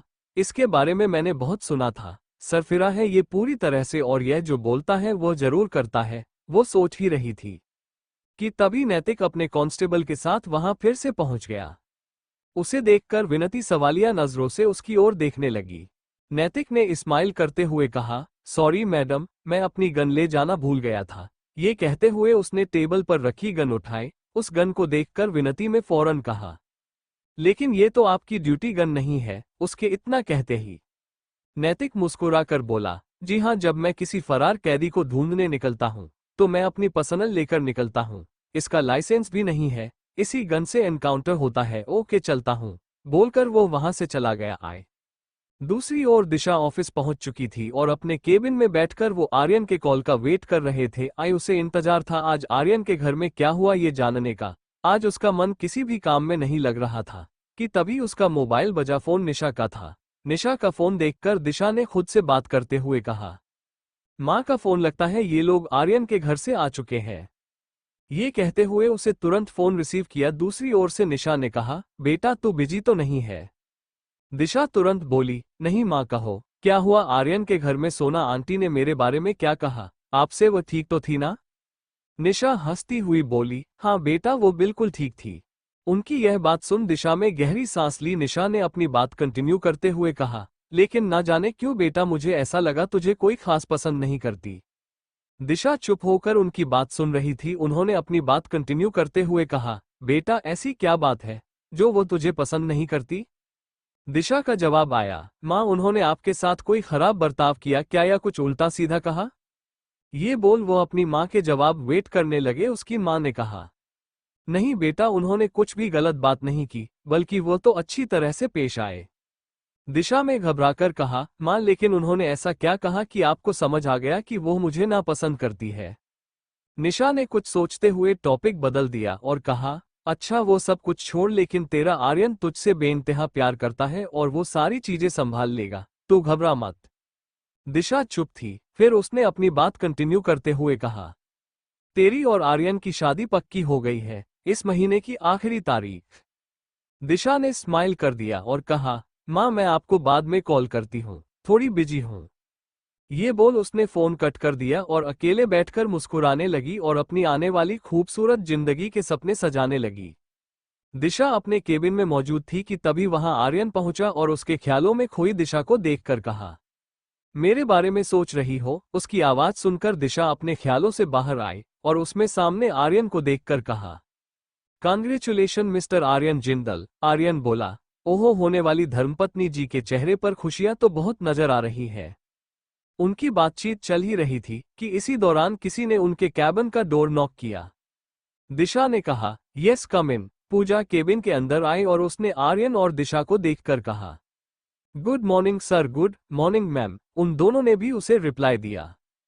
पूजा ने अपने हाथ में कुछ फाइल पकड़ रखी थी और उसने उस फाइल को दिशा को देते हुए कहा, मैडम आज हमारी इवेंट रिहर्सल है, सारी मॉडल आ चुकी है, बस आप दोनों के आने का इंतजार है। आर्यन ने कहा, ठीक है तुम चलो, हम आते हैं। लेकिन पूजा चुपचाप वहां मौजूद थी। उसे वहां देख आर्यन बोला, क्या बात है पूजा, क्या तुम और कुछ कहना चाहती हो? पूजा ने तुरंत कहा, जी हाँ सर, दरअसल डायमंड कंपनी। अपनी बात बीच में अधूरी छोड़ वो चुप हो गई। आई दिशा ने हड़बड़ा कर कहा, हाँ क्या बात है पूजा, क्या हुआ, साफ साफ कहो। दिशा की आवाज थोड़ी खड़क थी। पूजा का जवाब आया, दरअसल मैडम, डायमंड कंपनी में जब हमारे साथ कॉन्ट्रैक्ट साइन किया था तो उन्होंने कहा था कि हमारी मॉडल्स की फैशन डिजाइनर सबा खान होंगी, लेकिन यहाँ तो कोई सिमरन भाटिया न्यू डिजाइनर है, बस मॉडल उनका डिजाइन ट्राई करने से मना कर रही है। दिशा ने हैरान होकर कहा, मॉडल्स का टाइप कोहिनूर से है, ना कि किसी डिजाइनर के साथ, तो उन्हें डिजाइनर से कोई प्रॉब्लम नहीं होनी चाहिए। आर्यन ने भी उसकी बात में हाँ मिलाते हुए कहा, यह शी इज राइट। पूजा चुप थी। कुछ सोचते हुए दिशा बोली, अच्छा किस मॉडल को डिजाइनर से प्रॉब्लम है, मैं बात करती हूँ। पूजा ने हाँ में सर हिलाया और कहा, जी मैडम आइए मेरे साथ। दिशा ने आर्यन की ओर देखकर कहा, मैं मैटर सॉर्ट आउट करने की कोशिश करती हूँ। ये बोल वो अपने केबिन से बाहर चली गई। उसके जाने के बाद आर्यन स्माइल करते हुए खुद से बोला, मुझे पता है दिशा साहनी सब मैनेज कर लेगी। ये बोल वो स्माइल करने लगा। दिशा पूजा के साथ फैशन वर्कशॉप की ओर चली गई, जो कि कोहिनूर कंपनी के ठीक पिछले हिस्से में था। आए वहां कई इंडियन मशहूर मॉडल्स मौजूद थी। जैसे ही दिशा वहां पहुंची, उसने देखा 19-20 साल की छोटी सी लड़की मॉडल्स के साथ बात कर रही थी। वो और कोई नहीं बल्कि सिमरन थी। उसे देखकर दिशा कुछ देर दरवाजे पर ही ठहर गई। सिमरन मशहूर मॉडल शनाया कपूर से कह रही थी, मैडम एक बार तो आप इस आउटफिट को ट्राई कीजिए, आई स्वेयर आपको देखकर पूरे कोहिनूर स्टेज में आग लग जाएगी और सारे लोगों का मुंह खुला का खुला रह जाएगा। शनाया ने मुंह बनाकर कहा, हुआ यू, तुम कौन हो मुझे बताने वाली कि मुझे क्या पहनना और क्या नहीं? हमारी डील हुई थी कि हमारी फैशन डिजाइनर सबा खान होंगी। सिमरन ने कुछ सोचते हुए रिप्लाई किया, जी हाँ, लेकिन कभी कभी कुछ नया भी ट्राई करना चाहिए, हो सकता है नया वर्जन पुराने वाले से ज्यादा बेहतर हो। जैसे हम हर नए साल में अपना मोबाइल चेंज करते हैं, ठीक उसी तरह आप अपना डिजाइनर चेंज कर लीजिए। उसकी बात सुनकर दिशा मुस्कुराने लगी और उसने पूजा की ओर देखकर कहा, ये लड़की कौन है? पूजा का जवाब आया, जी मैम, ये सिमरन भाटिया है, डायमंड कंपनी ने इन्हें भेजा है। दिशा धीरे से बोली, ना जाने क्यों मुझे इसमें मेरा अतीत दिखता है। वो मुस्कुराती हुई शनाया कपूर के पास पहुंची। उसके साथ सिमरन भी मौजूद थी और कुछ और मॉडल भी वहां थी। दिशा को देखते ही सिमरन जोर से चिल्लाने लगी, ओ माय गॉड मैम, आप मेरे सामने। मैंने कभी सोचा नहीं था कि इतने जल्दी सपने पूरे हो जाएंगे। उसे देखकर दिशा ने कहा, जब तुम्हें खुद के सपनों के पूरा होने पर ही यकीन नहीं, तो तुम इस मॉडल को कैसे कन्विंस कर सकती हो? आए उसकी आवाज में काफी गंभीरता थी। दिशा की बात सुन सिमरन चुपचाप खड़ी हो गई और उसने कुछ नहीं कहा और मन में खुद से बात करती हुई कहने लगी, मुझे तो यकीन ही नहीं हो रहा कि ये मेरे सामने है। दिशा ने शनाया की ओर देखकर कहा, क्या मैं आपकी प्रॉब्लम जान सकती हूँ? मैं दिशा साहनी। शनाया ने उसे हग किया और कहा, और मैं शनाया कपूर। उसका घमंड उसकी आवाज और उसके एटीट्यूड में ही झलक रहा था। दिशा बोली, देखिए शनाया, किसी बड़ी वजह से सबा खान ने हमारा कॉन्ट्रैक्ट ठुकरा दिया है, लेकिन मुझे लगता है हमें सिमरन को भी एक मौका देना चाहिए।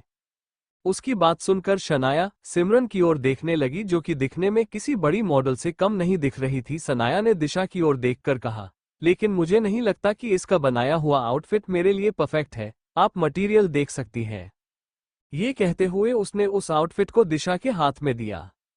दिशा ने उस आउटफिट को बड़े गौर से देखा और उस मॉडल की ओर देखकर कहा, मानती हूँ कोहिनूर का पहला फैशन इवेंट होने जा रहा है, लेकिन एक्सपीरियंस के साथ ये कह सकती हूँ, आपस इसमें बेहद खूबसूरत लगेंगे। शनाया ने कोई रिप्लाई नहीं दिया कि तभी दिशा की नज़र सिमरन पर पड़ी, जो कि दिखने में बेहद खूबसूरत और परफेक्ट फिगर की लड़की थी। कुछ सोचकर दिशा में सिमरन की ओर देखकर कहा, क्यों ना सिमरन, जिसे तुम खुद एक बार ट्राई करो, आई एम श्योर तुम बेहद खूबसूरत लगोगी। सिमरन ने हाँ में सर हिलाया और आउटफिट लेकर चेंजिंग रूम की ओर चली गई। उसके जाने के बाद शनाया ने दिशा की ओर देखकर कहा, मुझे ऐसा लग रहा है कि आपने मेरी इंसल्ट की। दिशा का जवाब आया, मुझे भी ऐसा ही लगा कि आपने कोहिनूर के इंसल्ट की, क्योंकि कोहिनूर का हर प्रोजेक्ट बेशकीमती होता है। सनाया ने मुंह बिचकर कहा, तो ठीक है, अब आप ये फैशन इवेंट इस सिमरन से ही करवाइए, मैं नहीं कर सकते, आई एम सॉरी। ये बोल वह अपना हैंडपस उठाकर वहां से चली गई। आए उसके साथ उसकी असिस्टेंट भी उठकर वहां से चली गई, लेकिन अब भी वहां कुछ और मॉडल्स मौजूद थी जो कि दिशा के साथ काम करने में इंटरेस्टेड थी। दिशा ने उनकी ओर देखकर कहा, अगर आप लोग चाहे तो मैं आप लोगों को भी जाने से मना नहीं करूंगी। उनमें से एक मॉडल मिनी माथुर ने कहा, नहीं मैम, अगर आपने डिसीजन दिया है तो परफेक्ट ही होगा। बस आपकी यह नई सुपर मॉडल अच्छी तरह से इवेंट ओपन कर दे, क्योंकि सारा इवेंट सुपर मॉडल के हाथ में होता है और शनाया से बेहतर अब तक कोई सुपर मॉडल हुई नहीं है। वहां मौजूद पूजा ने दिशा के कान में धीरे से कुछ कहा। दिशा का जवाब आया, आप उसकी टेंशन मत लीजिए, मैं कुछ करती हूँ। कि तभी सिमरन चेंजिंग रूम से बाहर निकलकर आ चुकी थी और उस आउटफिट में वह बेहद खूबसूरत लग रही थी। उसका परफेक्ट फिगर और मासूम सा फेस उस वेस्टर्न आउटफिट के लिए एकदम सही था। उसे देखकर दिशा और पूजा ने एक दूसरे की ओर स्माइल करते हुए कहा, परफेक्ट चॉइस। मिनी ने भी सिमरन को थम्स अप दिखाते हुए कहा, really you are looking pretty. Simran Disha की ओर देखकर बोली, लेकिन मैडम, वो डायन चुड़ैल कहाँ गई? शनाया। फिर दिशा ने उसे घूर कर देखा। खुद को संभालते हुए सिमरन बोली, जी आपकी सुपर मॉडल शनाया कहाँ गई? दिशा का जवाब आया, उसकी जगह में सिमरन भाटिया आ चुकी है और इस नई मॉडल को कोहिनूर लॉन्च करेगी। उसकी बात सुनकर सिमरन हैरान होते हुए बोली, लेकिन मैडम। दिशा ने उसे ऑर्डर देते हुए कहा, लेकिन कुछ नहीं, हम जो डिसीजन ले लेते हैं उसे दोबारा नहीं बदलते। कॉन्ट्रैक्ट तुम्हें मेल कर दिए जाएंगे और मिस पूजा के पास तुम अपनी फॉर्मेलिटी पूरी कर देना। ये बोल दिशा वहां से चली गई। उसके जाने के बाद सिमरन पागलों की तरह अकेले में ही डांस करने लगी, तो ऐसा करते देख पूजा भी हंस पड़ी और वहां से चली गई। आए दूसरी ओर राशि अब भी समीर के ऑफिस के बाहर मौजूद थी। कुछ सोचकर वह वापस उसके केबिन में आ गई। उसे अचानक अपने केबिन में देखकर समीर मन में सोचने लगा, समीर हमेशा की तरह कोई सॉलिड दांव फेंक ताकि यह बेवकूफ फिर से तेरी गिरफ्त में आ जाए। वो सोच ही रहा था कि तभी राशि समीर की ओर देखकर कहा, समीर, क्या तुम्हारा दिल मुझसे भर चुका है? क्या तुम किसी और के प्यार में हो? ये बोल वो सवालिया नजरों से उसकी आंखों में आंखें डालकर देखने लगी। आए समीर हैरान होते हुए बोला, क्या बकवास कर रही हो राशि? तुम्हें पता है ना, दिशा और आर्यन अपनी कंपनी में फैशन इवेंट लॉन्च करने वाले हैं और कल उनका फाइनल इवेंट होना है। अगर उनका यह इवेंट सक्सेस हो गया तो कोहिनूर हमसे इतनी ज्यादा आगे निकल जाएगी कि मैं सपने में भी उस कंपनी को पीछे करने की नहीं सोच पाऊंगा। ये सब सोचना छोड़कर मैं लड़कियों के बारे में सोच लूंगा। क्या तुम्हारा दिमाग खराब है? तुम बहुत सेल्फिश हो राशि। ये बोलकर वो अपनी चेयर पर बैठ गया और परेशान होने की एक्टिंग करने लगा। उसने दोनों हाथों से अपना चेहरा ढक रखा था। हमेशा की तरह राशि एक बार फिर उसकी बातों में आ गई और फिर वो समीर के पास जाकर बोलने लगी, आई एम सॉरी बेबी, मुझे माफ कर दो। ना जाने मुझे क्या हो जाता है, तुम्हें लेकर मैं बहुत ज्यादा पजेसिव से हो गई हूँ। मैं क्या करूँ? मुझे हर वक्त हर जगह तुम नजर आने लगे हो। I am sorry baby. ये बोल वो चेयर पर बैठे समीर को गले लगाने की कोशिश करने लगी। आए समीर ने भी उसकी कमर में हाथ डाला और उस पर अपना सर टीका कर सोचने लगा, थैंक गॉड समीर मित्तल, तूने बिगड़ी बात संभाल ली। राशि ने उसके बालों पर अपनी उंगलियां चलाते हुए कहा, आई लव यू समीर, मैं तुमसे बेहद प्यार करती हूँ, बेइंतहा प्यार करती हूँ। तुम्हारे बगैर मेरा जीना इम्पॉसिबल है। प्लीज मुझे छोड़कर मत जाना, वरना मैं जी नहीं पाऊंगी। समीर ने नहीं में सर हिलाया और कहा, कभी नहीं राशि, तुम्हारा समीर भी तुमसे बहुत प्यार करता है, बेइंतहा प्यार करता है। दूसरी ओर नैतिक के जाने के बाद विनती विक्रम के बेडरूम में पहुंची, जहां वह बैठा हुआ था। उसे देखते ही विक्रम बोला, क्या हुआ विनती? क्या कहा इंस्पेक्टर ने? विनती ने उसकी ओर देखकर कहा, भाई, हमने शिवा की बात मानकर कहीं गलती तो नहीं करती?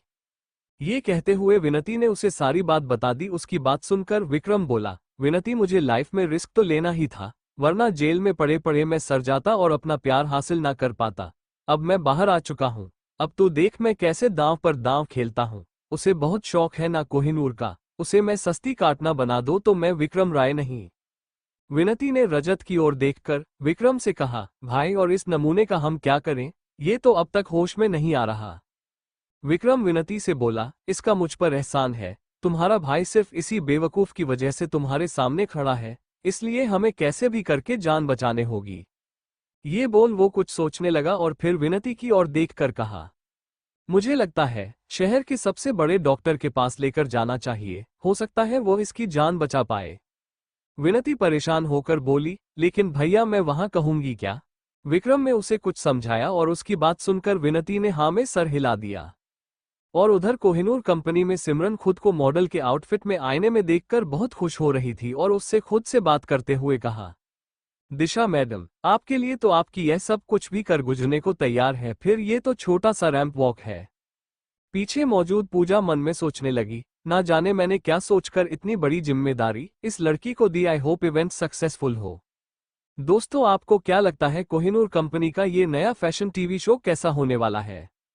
दिशा आर्यन के केबिन में पहुंचे और उसने वहां पहुंचकर कहा, आर्यन मैंने सुपर मॉडल चेंज कर दी है। उसकी ये बात सुन आर्यन सवालिया नजरों से उसकी ओर देखने लगा और उसने कहा, मतलब तुमने शनाया को? वो आगे कुछ और बोल पाता कि दिशा बोल पड़ी, हाँ आर्यन, मैंने शनाया कपूर को हटा दिया है और उसकी जगह सिमरन भाटिया आ गई है। उसकी बात सुन आर्यन ने कहा, लेकिन ऐसा क्यों? दिशा ने हड़बड़ा कर रिप्लाई किया, देखो आर्यन, ऐसा क्यों कैसे, ये सारा वक्त इन सब बातों का नहीं है। तुम प्लीज मेरे साथ फैशन डिपार्टमेंट में चलो, मैं तुम्हें चलते चलते ही सारी बातें समझा देती हूँ। आर्यन ने कहा, ओके, और वो दिशा के साथ अपने केबिन से बाहर निकल गया। दिशा ने कहा, दरअसल सिमरन भाटिया हमारी न्यू डिजाइनर है।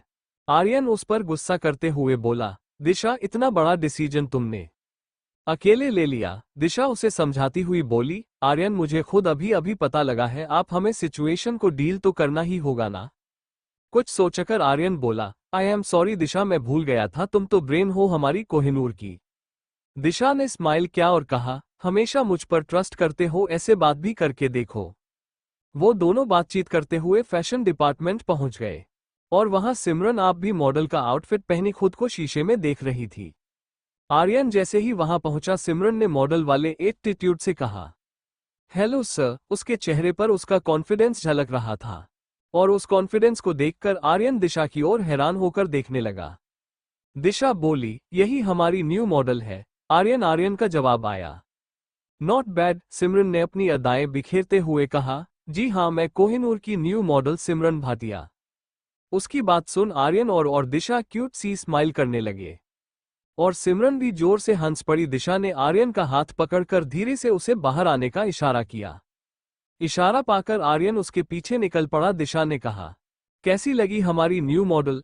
आर्यन का जवाब आया, वैसे दिशा, तुम्हारी पसंद अच्छी है। दिशा ने उसकी ओर देखकर कहा, ठीक है, आज हम ऑफिस में रिहर्सल करवा कर देख लेते हैं और लोगों को भी सिमरन से कन्वेंस करना होगा। आर्यन ने उसकी ओर देखकर कहा, किसी को कन्वेंस करना तुम्हारे लिए कोई बड़ी बात नहीं है। आई एम श्योर जैसा तुम कहोगी वही होगा। ये बोल आर्यन वहां से अपने केबिन की ओर निकल गया। उसके जाने के बाद दिशा ने खुद से बात करते हुए कहा, बस कैसे भी करके ये बड़ी फॉल्ट राशि से छूट जाए, फिर कोहिनूर का नूर कोई नहीं छीन सकता। ये बोल वहां से चली गई। डायमंड कंपनी में सूरज अपने केबिन में बैठा हुआ था। अपने केबिन में बैठकर वो सोच रहा था, मैंने समीर से मटेरियल खरीद कर एक बड़ी गलती तो कर दी और दूसरी बड़ी गलती दिशा से हो गई। सुपर मॉडल शनाया को हटाकर उसने सिमरन को रख लिया। ये सोचो बड़ा परेशान हो रहा था कि तभी वहां ऑफिस का पियून चाय लेकर पहुंचा और उसने उससे कैबिन का डोर नॉक। सूरज ने पियून से कहा, आ जाओ बहादुर। उनकी आवाज सुनकर बहादुर कैबिन के अंदर आ गया और उसने चाय का कप उनकी टेबल पर रख दिया और उन्हें परेशान देखकर बहादुर ने कहा, क्या बात है सर, आज आप कुछ परेशान मालूम होते हैं? सूरज गहरी सांस लेकर बोला, हाँ बहादुर, परेशानी की बात तो है। मैंने और मेरी बेटी ने एक बड़े मौके पर पहुंचकर एक बहुत बड़ी गलती कर दी है। फिर कुछ सोचकर उसने कहा, गलती कहना ठीक नहीं होगा, हम दोनों ने एक ही शख्स पर एक ही समय पर बहुत बड़ा भरोसा कर लिया है, बस वो शख्स हमारा भरोसा कायम रखे। उनकी बात सुन बहादुर ने हंसते हुए कहा, जी हाँ सर, टीवी पर न्यूज चल रही है कि दिशा मैडम ने सिमरन भाटिया मैडम को मॉडल सेलेक्ट किया है और वो भी कोहिनूर की मॉडल। उसकी बात सुनकर सूरज ने कहा, टीवी पर न्यूज चल रही है? उसने हाँ में सर हिलाकर कहा, जी हाँ सर, मैं अभी टीवी ऑन करता हूँ, आप भी न्यूज देखिए। ये कहते हुए उसने उसके केबिन में टीवी ऑन कर दी और टीवी के ऑन होते हैं टीवी पर बड़ी बड़ी हेडलाइंस थी। दिशा साहनी ने कोहिनूर का दूर बचाने के लिए लिया बहुत बड़ा चांस। उन्होंने शनाया कपूर को हटाकर किसी मामूली लड़की को मॉडल सिलेक्ट किया है। इस न्यूज को देखकर सूरज ने अपने टेबल पर रखे लैंडलाइन फोन से दिशा को फोन लगाया और उसके फोन रिसीव करते ही बोल पड़ा, दिशा टीवी पर कैसी न्यूज आ रही है, तेरी मॉडल चेंज करने वाली बात हर एक न्यूज चैनल पर आग की तरह फैल चुकी है। उनकी बात सुन दिशा परेशान होते हुए बोली, क्या ओ माय गॉड, इसका हमारे फैशन शो में गलत इम्पैक्ट भी पड़ सकता है। कुछ सोचकर सूरज ने कहा, दिशा शनाया कपूर को तो सुपरमॉडल की नजरों से दुनिया ने देखा है, तुझे ऐसा नहीं लगता तेरी सुपरमॉडल सिमरन भाटिया को दुनिया तेरी नजरों से देखेगी। अपने पापा की बात सुनकर दिशा ने खुश होकर कहा, बाबा बिल्कुल हो सकता है। सूरज ने कहा, ये न्यूज चैनल वाले तेरी और तेरी न्यू मॉडल की फ्री में ही एडवर्टाइज कर रहे हैं, इस पब्लिसिटी का एक अच्छा असर तेरे इवेंट पर जरूर पड़ेगा, तो देख लेना। दिशा हंसती हुई बोली, अगर आपने कहा है बाबा तो जरूर ऐसा ही होगा। फिर सूरज ने कहा, चल ठीक है, तो अपना काम कर, मैं फोन रखता हूं। ये बोल उन्होंने फोन कट कर दिया। दूसरी ओर विक्रम अब भी विनती के साथ अपने बेडरूम में मौजूद था। विनती ने रजत को अब भी विक्रम के बेडरूम में रखा था और उसने एक नामी डॉक्टर को घर पर ही उसका इलाज करने के लिए बुलाया था। डॉक्टर रजत की नब्ज कर रहा था और उसने विनती की ओर देखकर कहा, देखो विनती, तुम्हारा फैमिली डॉक्टर होने के नाते मैं तुमसे यही कहूंगा कि मैं तो हॉस्पिटल में एडमिट करा दो। विक्रम भी वहां मौजूद था। विक्रम ने डॉक्टर की ओर देखकर कहा, सर आपने हमारी इतनी मदद की, बस इतनी और मदद कर दीजिए कि अपने हॉस्पिटल के सारे इक्विपमेंट यहां मेरे घर पर ले आइए। आप पैसों की चिंता बिल्कुल मत कीजिएगा, रायसेन आपके एहसानमंद रहेंगे। विक्रम की बात सुनकर डॉक्टर ने कहा, ठीक है विक्रम, तुम चिंता मत करो। ये बोल वहां से चला गया। उसके जाने के बाद विक्रम वॉशरूम की ओर चला गया और कुछ ही देर में वो दूसरे कपड़े पहनकर बाहर आया। उसे देखकर विनती हैरान होकर बोली, भैया आप कहाँ जा रहे हैं? उसका जवाब आया, सुना है कोहिनूर कंपनी ने एक नया फैशन इवेंट लॉन्च किया है। विनती ने अपने सर पर टपली मारकर कहा, वो हाँ भैया, और उसके इन्वेस्टर्स हमारी ही कंपनी है। विक्रम ने कहा, विनती तुझे ऐसा नहीं लगता कि तुझे अब अपना काम चालू करना चाहिए? कुछ सोचते हुए विनती ने कहा, आपने बिल्कुल ठीक कहा भैया। विक्रम बोला, यहाँ रजत के पास में हूँ और बेहतर होगा कि तू कोहिनूर पर नजर रख। दिशा और आर्यन की लाइफ में क्या हो रहा है पता कर और मुझे बता। जी भैया। ये बोलकर विनती वहां से चली गई। उसके जाने के बाद विक्रम अपने बेडरूम में बनी बड़ी सी खिड़की पर बैठ गया और अपने मोबाइल पर दिशा की तस्वीर देखने लगा। एक तस्वीर पर आकर उसकी नजरें रुक गई। ये वही तस्वीर थी जब दिशा और विक्रम में शादी की थी। उनके कोर्ट मैरिज हुई थी। दिशा ने व्हाइट कलर के गाउन पहन रखी थी जिसमें वो बेहद खूबसूरत लग रही थी। उस तस्वीर को देखकर विक्रम कहने लगा, जानवी आखिर क्यों तुमने मेरे साथ ऐसा किया? क्यों तुमने मेरा प्यार ठुकरा दिया? मैंने तो तुम्हें सच्चे दिल से प्यार किया था, लेकिन ना जाने क्यों तुम्हें मेरे प्यार में कभी सच्चाई नजर नहीं आए। ये बोल दो अपना मोबाइल अपने सीने से लगाकर बैठ गया और उसकी आंखों से उसका दर्द और उसकी तकलीफें आंसू बनकर बाहर आने लगे। विक्रम ने अपने आंसू पोंछ लिए और फिर उसने अपने बेडरूम में लगी टीवी ऑन की जिस पर दिशा की फैशन इवेंट वाली न्यूज़ फ्लैश हो रही थी। उसने उसको देखकर विक्रम ने खुद से बात करते हुए कहा, तो जानवी आजकल खुद को पारस समझने लगी है, लोहे को सोना बनाना जानती है। लेकिन याद रखना जानवी, जिस कॉलेज से तुम पढ़कर निकली हो वहां के हम पुराने टॉपर रह चुके हैं और अब पारी आ चुकी है तुम्हें अर्श से फर्श पर लाने की। Countdown is begin. वो कुछ सोचने लगा, फिर एक बार उसने खुद से बात करते हुए कहा, आर्यन जिंदल, हर बार तेरी किस्मत अच्छी नहीं हो सकती। दूसरी और इन सभी बातों से अनजान दादी और निशा शॉपिंग के लिए निकले हुए थे। इसी समय विनती भी कोहिनूर जाने के लिए निकली हुई थी। तभी उसकी नज़र निशा और दादी पर पड़ी। उन्हें देखकर उसने खुद से बात करते हुए कहा, ये दोनों इतनी शॉपिंग क्यों कर रही है? विनती कोहिनूर कंपनी जाने के लिए जैसे ही निकली कि तभी उसकी नज़र निशा और दादी पर पड़े। वो दोनों शॉपिंग कर रही थी। उन्हें देखकर विनती ने कुछ सोचा और गाड़ी से उतर गई। फिर उसने उनके पास जाकर कहा, दादी, आंटी, आप दोनों इतनी तेज धूप में कहाँ घूम रही है? विनती को देखकर निशा काफी हड़बड़ा गई और दादी भी थोड़ी सीरियस हो गई। फिर उन्होंने बात बनाते हुए कहा, बस थोड़ा शॉपिंग के लिए निकले थे हम, चलते हैं बेटा। ये बोल दोनों हड़बड़ा कर वहां से जाने लगे। उन्हें ऐसा करते देख विनती को थोड़ा अजीब लगा। फिर उसने निशा के पास जाकर कहा, आंटी चलिए मैं आप दोनों को घर ड्रॉप कर देती हूँ, आपका घर मेरे ही रास्ते में पड़ने वाला है। निशा ने रिप्लाई किया, अरे नहीं नहीं बेटा, खामा खा परेशान मत हो, हम चले जाएंगे। विनती ने स्माइल किया और उनके हाथ से पैकेट लेकर कहा, आप आइए मैं आप दोनों को घर ड्रॉप कर देती हूँ, कोई फॉर्मेलिटी की जरूरत नहीं है। निशा और दादी उसे मना नहीं कर पाए और उसकी गाड़ी में आकर बैठ गए। निशा गाड़ी की पिछली सीट पर मौजूद थी और विनती के पास वाली सीट पर दादी मौजूद थी। विनती ने गाड़ी चलाना शुरू कर दिया और निशा मन में सोचने लगी, हे ईश्वर, विक्रम जेल में है और उसकी बहन हमारे साथ, बस इसे दिशा की शादी का पता नहीं चलना चाहिए। विनती ने अपनी बात कंटिन्यू करते हुए कहा, वैसे आप लोग दिशा और आर्यन की शादी कब कर रहे हैं? उसके मुंह से शादी का नाम सुनकर निशा और दादी बहुत ज्यादा ही हड़बड़ा गए और एक दूसरे को हड़बड़ा कर देखने लगे। फिर दादी ने बात बनाते हुए कहा, बेटा अभी तो कुछ फिक्स नहीं हुआ है। विनती अब भी गाड़ी ड्राइव कर रही थी। उसने स्माइल करते हुए कहा, आप दोनों को शॉपिंग करते देख मेरे माइंड में यही स्ट्राइक हुआ कि शायद उनकी शादी तय हो चुकी है। उसकी बात पर दादी और निशा दोनों चुप थी। बातचीत के दौरान ही उनका घर आ चुका था। निशा हड़बड़ा कर उसकी गाड़ी से बाहर निकल गई और उसने हड़बड़ाते हुए अपना सारा सामान भी गाड़ी से निकाल लिया। दादी ने विनती की ओर देखकर कहा, घर के अंदर आ बेटी, चाय कॉफी कुछ लोगी?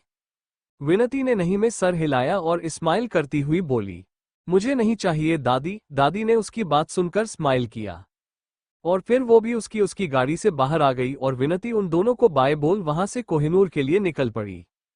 उसके जाने के बाद निशा ने गहरी सांस लेकर दादी से कहा, अच्छा हुआ माँ ये मुसीबत टली। दादी हंसती हुई बोली, निशा तो कितना अजीब बर्ताव कर रही थी उसके सामने।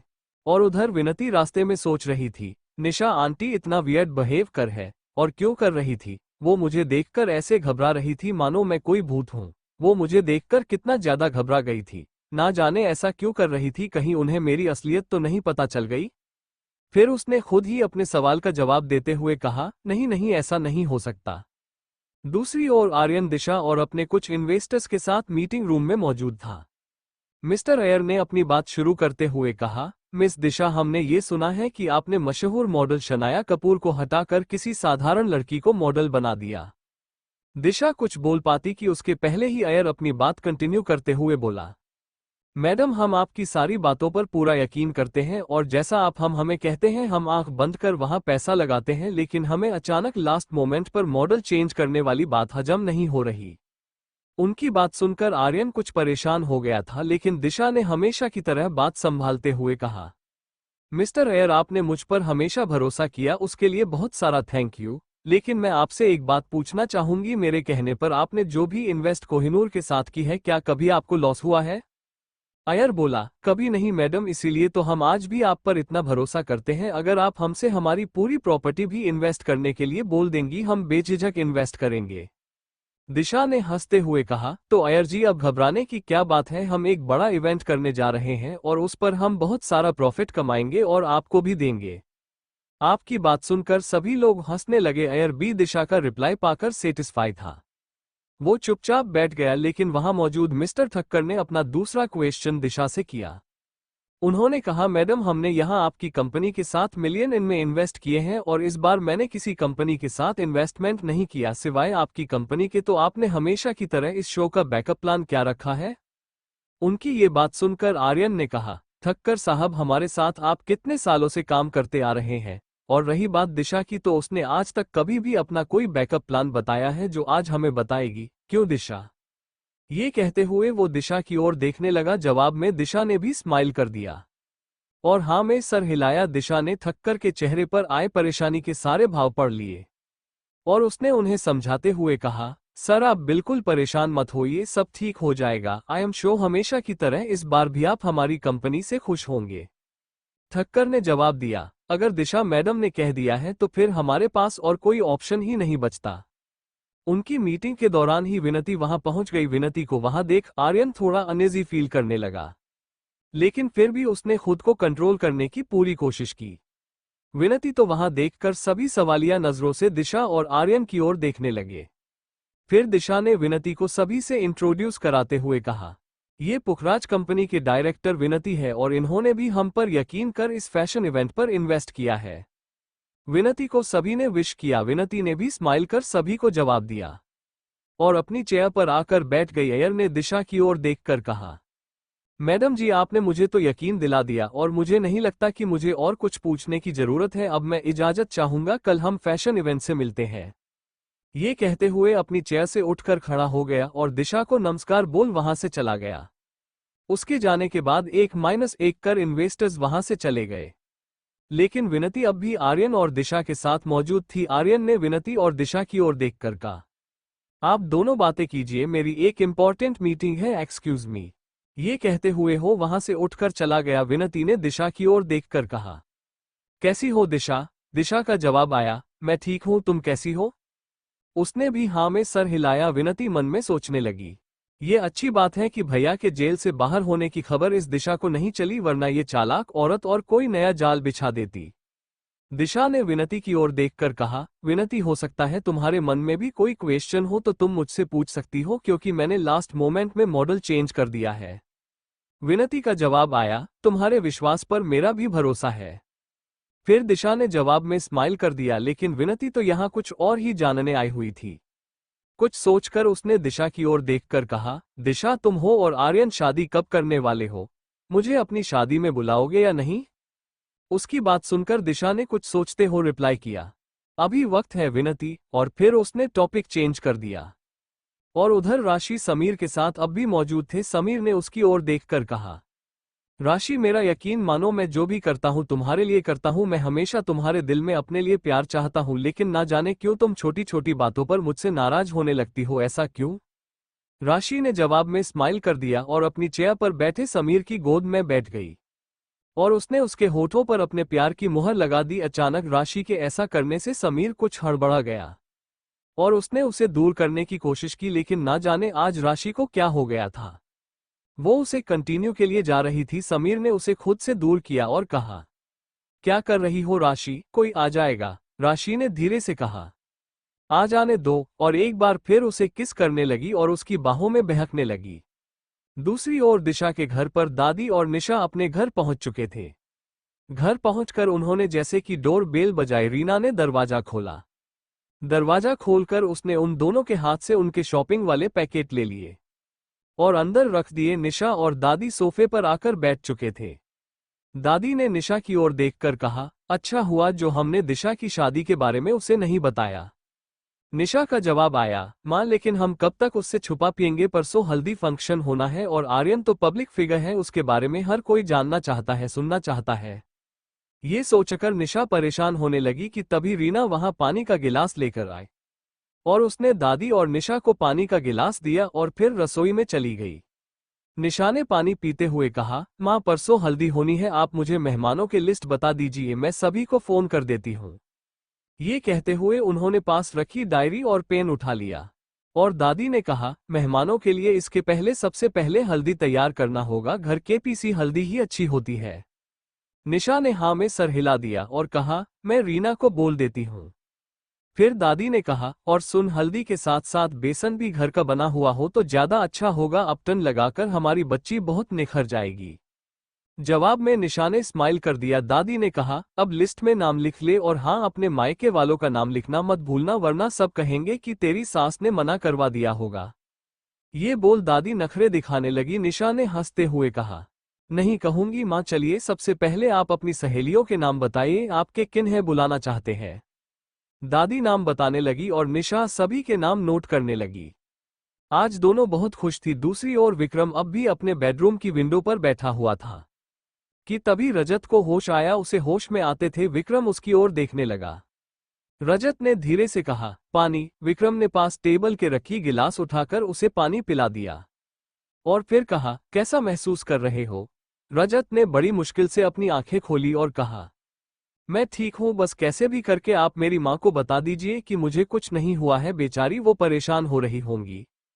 रजत बहुत कमजोर हो चुका था। विक्रम ने उसे तकिए का सहारा देकर बेड पर बिठा दिया और उसकी ओर देखकर बोला, तुम बिल्कुल ठीक हो चुके हो, तुम्हें कुछ नहीं हुआ है, हमने तुम्हारा अच्छा ट्रीटमेंट करवा दिया है।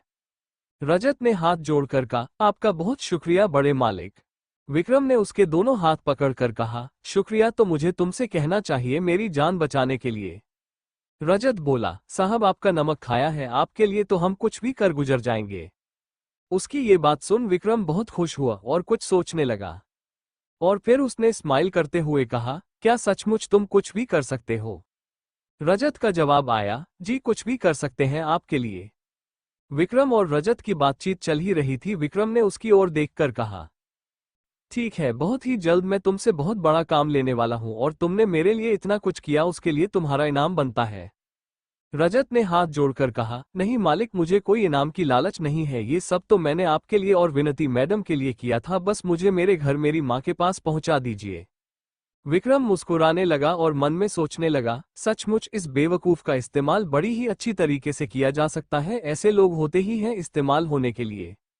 ये सोच वो मुस्कुरा ही रहा था कि रजत ने कहा, छोटे सरकार, आप मुझे मेरी बस्ती तक पहुंचा दीजिए जो कि थाने के आगे ही है। थाने का नाम सुन विक्रम ने कुछ सोचा और कहा, रजत क्या तुम हमारे आउट हाउस में रहोगे? रजत बोला, लेकिन साहब ऐसा क्यों? ये बोल रजत उसकी ओर बड़े गौर से देखने लगा।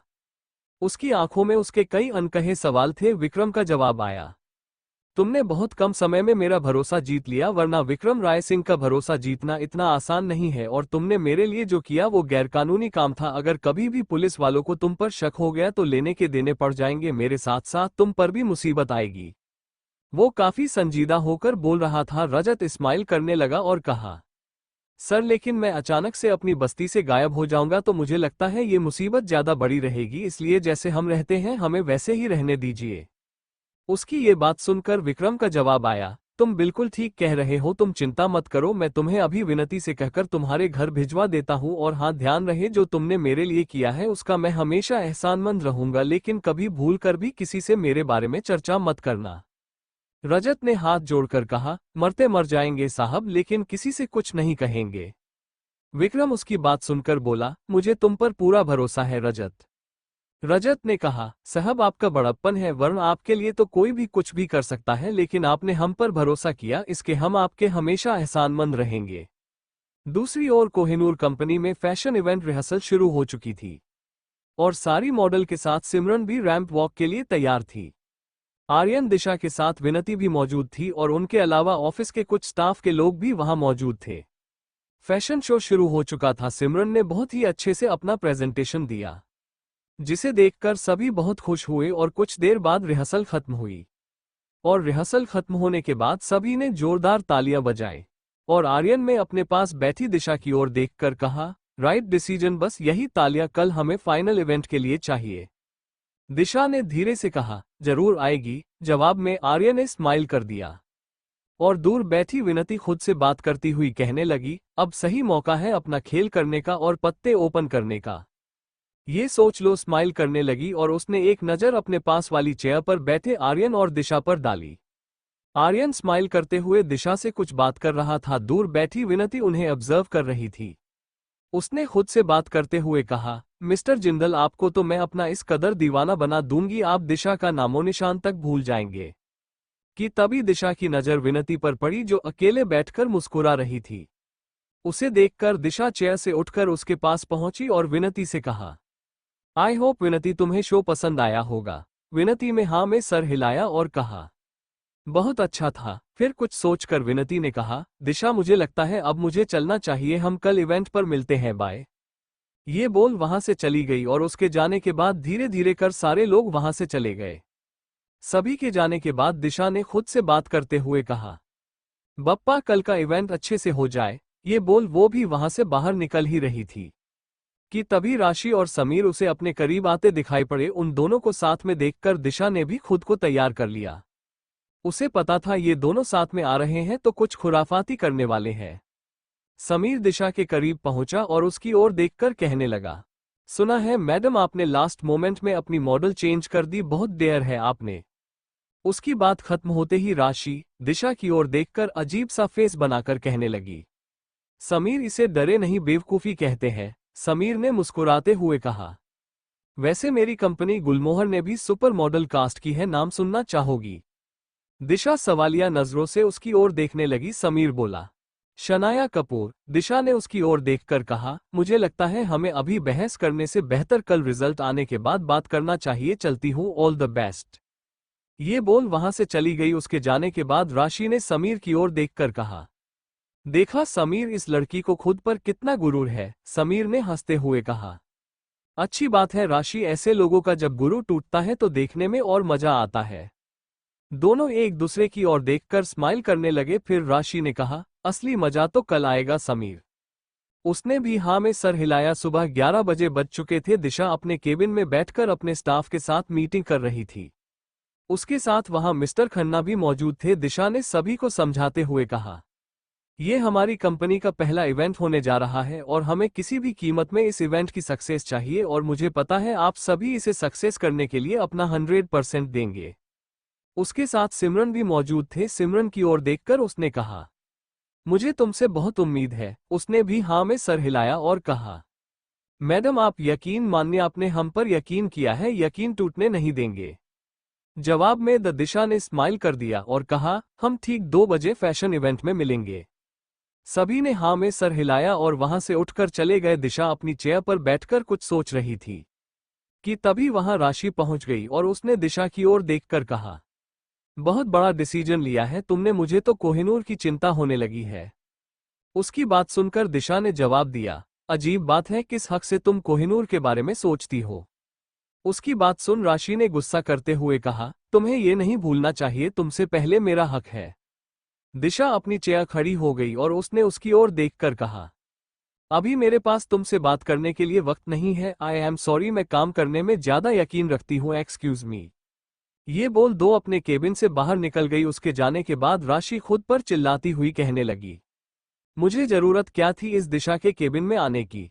बड़बड़ करती हुई वो भी वहां से चली गई। दूसरी ओर सूरज अपनी केबिन में मौजूद था और वो वहां बैठकर सोच रहा था, आज दिशा के लिए बहुत बड़ा दिन है, बप्पा मेरी बच्ची की रक्षा करना।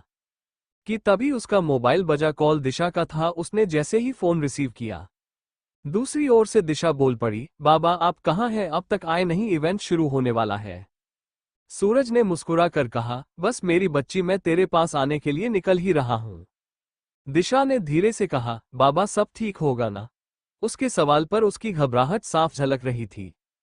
सूरज बोला, ठीक नहीं, सबसे बेहतर होगा क्योंकि मेरी बच्ची ने यकीन किया है। दिशा ने स्माइल किया और कहा, ठीक है बाबा आप जल्दी आइए, बस इवेंट शुरू होने वाला है। हाँ अभी आता हूं। ये बोल उसने फोन कट कर दिया और इवेंट के लिए निकल गया। दूसरी ओर समीर अपने केबिन में मौजूद था और उसके साथ शनाया कपूर भी मौजूद थी। उसने शनाया की ओर देखकर कहा, देखो शनाया, हमारी कंपनी ने तुम्हें कोहिनूर की कंपनी से 4 गुना ज्यादा पेमेंट दिया है, तो मैं चाहता हूं रिजल्ट भी वैसा ही आना चाहिए। शनाया ने काफी एटीट्यूड से कहा, सर आप चिंता मत कीजिए, आप शनाया कपूर को अच्छी तरह से जानते हैं। किसी भी बिजनेस को हिट कराने के लिए शनाया का सिर्फ नाम ही काफी होता है और शनाया तो आपके साथ काम कर रही है। समीर ने स्माइल किया और कहा, मुझे लगता है तुम्हें इवेंट के लिए निकलना चाहिए। शनाया ने एक बार फिर अपने एटीट्यूड में रिप्लाई किया, आप बिल्कुल परेशान मत होइए, शनाया के सामने सारी मॉडल पानी भरती नजर आएंगे। ये बोल वो स्माइल कर वहां से निकल गई। उसके जाने के बाद समीर खुद से बात करते हुए कहने लगा, देखते हैं अब इवेंट में क्या होने वाला है, मैं तो आर्यन और उसकी दिशा का हारा हुआ चेहरा देखने के लिए बेताब हूं। ये बोल वो माइल करने लगा। दूसरी ओर फैशन इवेंट शुरू हो चुका था। सारे लोग उस इवेंट में पहुंच चुके थे। सारी फेमस और बड़ी कंपनी ने इस फैशन इवेंट पर इन्वेस्ट किया हुआ था और सबसे बड़ा इन्वेस्टमेंट कोहिनूर का था। आर्यन दिशा विनती और अपने कुछ इन्वेस्टर के साथ सामने की सीट पर मौजूद था और उसके बाजू वाली सीट पर समीर अपनी टीम के साथ मौजूद था और उसके साथ राशि भी मौजूद थी। मिस्टर खन्ना दिशा के ठीक पीछे वाली सीट पर मौजूद थे और उनके साथ सूरज भी था। सामने स्टेज पर काफी कलरफुल लाइट फ्लैश हो रही थी और धीरे धीरे कर सारी कंपनी की मॉडल ने अपना रैंप वॉक शुरू कर दिया। दूसरी ओर सिमरन चेंजिंग रूम में रेडी हो चुकी थी और वो हाथ जोड़कर प्रार्थना कर रही थी, माता रानी आज सब कुछ अच्छा कर देना, बहुत बड़ा इवेंट होने वाला है। कि तभी वहां शनाया पहुंचे। उसकी हाथों में कोल्ड ड्रिंक के ग्लास थी। शनाया ने सिमरन को देखकर कहा, डर लग रहा है तो शो छोड़ दो, वैसे भी तुमने शनाया कपूर को रिप्लेस किया है, समझ रही हो तुम।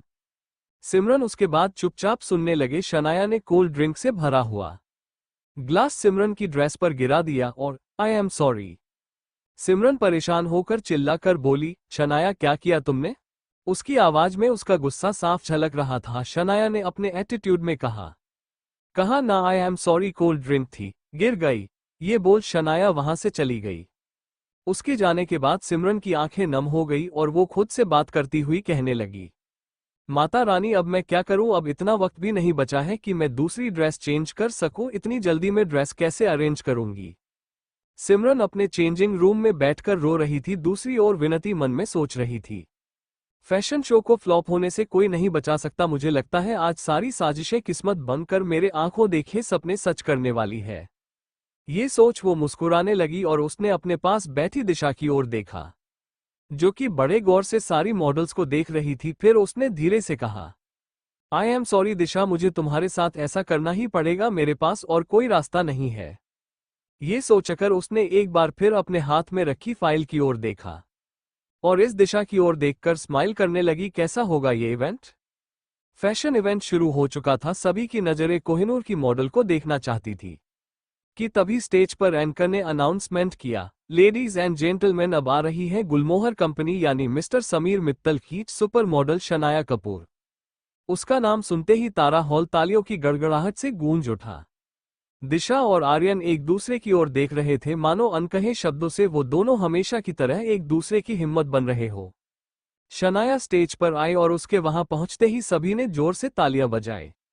इवेंट में मौजूद समीर ने अपने पास बैठी राशि की ओर देखकर कहा, लगता है राशि अब हमारी जीत पक्की है। अगर इस बार को गुलमोहर कंपनी ने इस इवेंट में बाजी मार ली तो कोहिनूर को डूबने से कोई नहीं बचा सकता। राशि उसकी बात सुनकर स्माइल करने लगी और उधर शनाया स्टेज पर अपने जलवे बिखेर रही थी।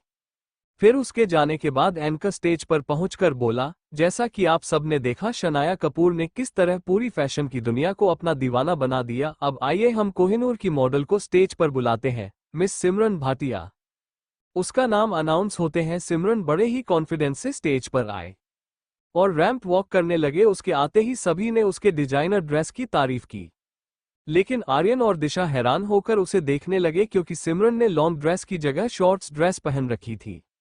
उसे देखकर आर्यन ने दिशा के कान में कहा, मुझे लगता है इसने दूसरी ड्रेस पहनी है। दिशा का जवाब आया, हाँ आर्यन, मुझे पता करना पड़ेगा, ऐसी मनमानी सहन नहीं की जाएगी। ये सोच दिशा और आर्यन उसे देखने लगे, लेकिन उसकी ड्रेस को देखकर सभी ने बहुत तारीफ की और सिमरन रैंप वॉक कर वापस चेंजिंग रूम में चली गई। उसके वहां से जाते ही दिशा भी पीछे वाले दरवाजे से उसके पास पहुंची। दिशा को देखते ही सिमरन रो पड़े। दिशा ने अपनी आवाज कड़क करते हुए कहा, सिमरन, हमने दूसरी डिजाइन दी थी और तुमने दूसरी डिजाइन पर रैंप वॉक किया क्यों? क्या मैं वजह जान सकती हूँ? सिमरन ने रोते हुए कहा, मैडम शनाया कपूर ने मेरी ड्रेस खराब कर दी थी लास्ट मोमेंट में, मैं क्या करती, इसलिए मैंने खुद ड्रेस को शार्ट कर दिया ताकि फैशन ब्लंडर से बचा जा सके। ये कहते हुए उसने उसे सारी बात बता दी। उसकी बात सुन दिशा ने उसके कंधे पर हाथ रखकर कहा, कोई बात नहीं, तुमने अपना 100% दिया है और बाकी सब ऊपर वाले के हाथ में है। अभी फाइनल राउंड में तुम अपना कॉन्फिडेंस यूं ही बरकरार रखना, हम तुम्हारे साथ हैं। ये बोल दिशा वहां से चली गई और वापस आर्यन के पास आकर बैठ गई और उसने धीरे से उसे सारी बात बता दी। आर्यन ने धीरे से कहा, शनाया कपूर का ये लास्ट फैशन शो होगा, अब इसके बाद मैं इसे पूरी फैशन दुनिया से ही बैन करवा दूंगा। और उधर एंकर ने अनाउंसमेंट की, उम्मीद करता हूं कि हमारे जज ने अपना रिजल्ट रेडी कर लिया होगा। ये बोल एंकर जज की चेयर के पास पहुंचा और फिर उसने माइक अपने हाथों में लेकर कहा, हमारे जज दो मॉडल के बीच में कंफ्यूज है, कोहिनूर की मैं सिमरन भाटिया और गुलमोहर की शनाया कपूर। हम इन्हें एक बार फिर रैंप वॉक कराएंगे और उसके बाद फाइनल रिजल्ट डिक्लेयर होगा। तो मैं सबसे पहले मैं शनाया कपूर को स्टेज पर बुलाना चाहूंगा। शनाया और सिमरन इस स्टेज के ठीक पीछे ही थी। शनाया ने एटीट्यूड से सिमरन को देखा और वहां से रैंप वॉक के लिए निकल गई। जब वो निकल रही थी तभी उसकी ड्रेस का बटन लूज हो गया। सिमरन ने उसे ठीक करने की कोशिश भी की, लेकिन शनाया ने उसे डांट कर कहा, अपनी लिमिट में रहो। और फिर वो अपनी ड्रेस फ्लॉन्ट करते इस स्टेज में पहुंच गई कि तभी उसकी तो इसका पिछला बटन टूटकर गिर गया और बटन टूटने से वो खुद भी घबरा गई। सारे लोग हैरान होकर उसकी ओर ही देख रहे थे। वो वार्डरोब मालफंक्शन का शिकार होने ही वाली थी कि तभी पीछे से सिमरन लगभग दौड़ते हुए वहां पहुंची और उसने उसकी ड्रेस को सेफ्टी पिन से एडजस्ट कर दिया और वापस स्टेज के पीछे चली गई। उसके ऐसा करने से सारे लोग हैरानी भरी नजर से उन दोनों की ओर देख रहे थे। शनाया ने अपना वॉक पूरा किया और फिर स्टेज के पीछे चली गई। उसके जाते ही सिमरन ने रैंप वॉक किया। उसके वहां पहुंचते ही इस स्टेज में पहले से ज्यादा तालियों की गड़गड़ाहट से गूंज थी और अपना रैंप वॉक खत्म कर वो भी स्टेज के पीछे चले गई। जहां शनाया पहले से मौजूद थी उसे देख शनाया ने हाथ जोड़कर कहा, थैंक यू सो मच, आज तुमने मुझे बहुत बड़ी बेइज्जती से बचा लिया। सिमरन ने उसका हाथ पकड़ा और हाँ में सर हिला दिया। दूसरी ओर एंकर रिजल्ट लेकर स्टेज पर पहुंचा। सभी को रिजल्ट डिक्लेरेशन का बेसब्री से इंतजार था। समीर ने राशि के कान में कहा, वो तो हम ही जीतेंगे, हमारी मॉडल के साथ हादसा होते होते बच गया। राशि भी बड़ी सी स्माइल के साथ रिजल्ट डिक्लेरेशन का वेट कर रही थी और उधर दिशा और आर्यन के भी हार्टबीट बढ़ी हुई थी क्योंकि इवेंट उनके लिए बहुत इंपॉर्टेंट था।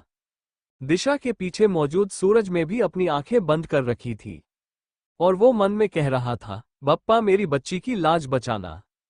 सभी लोगों की सांसें थमी हुई थी और सभी लोगों की नजरें एंकर पर टिकी थी।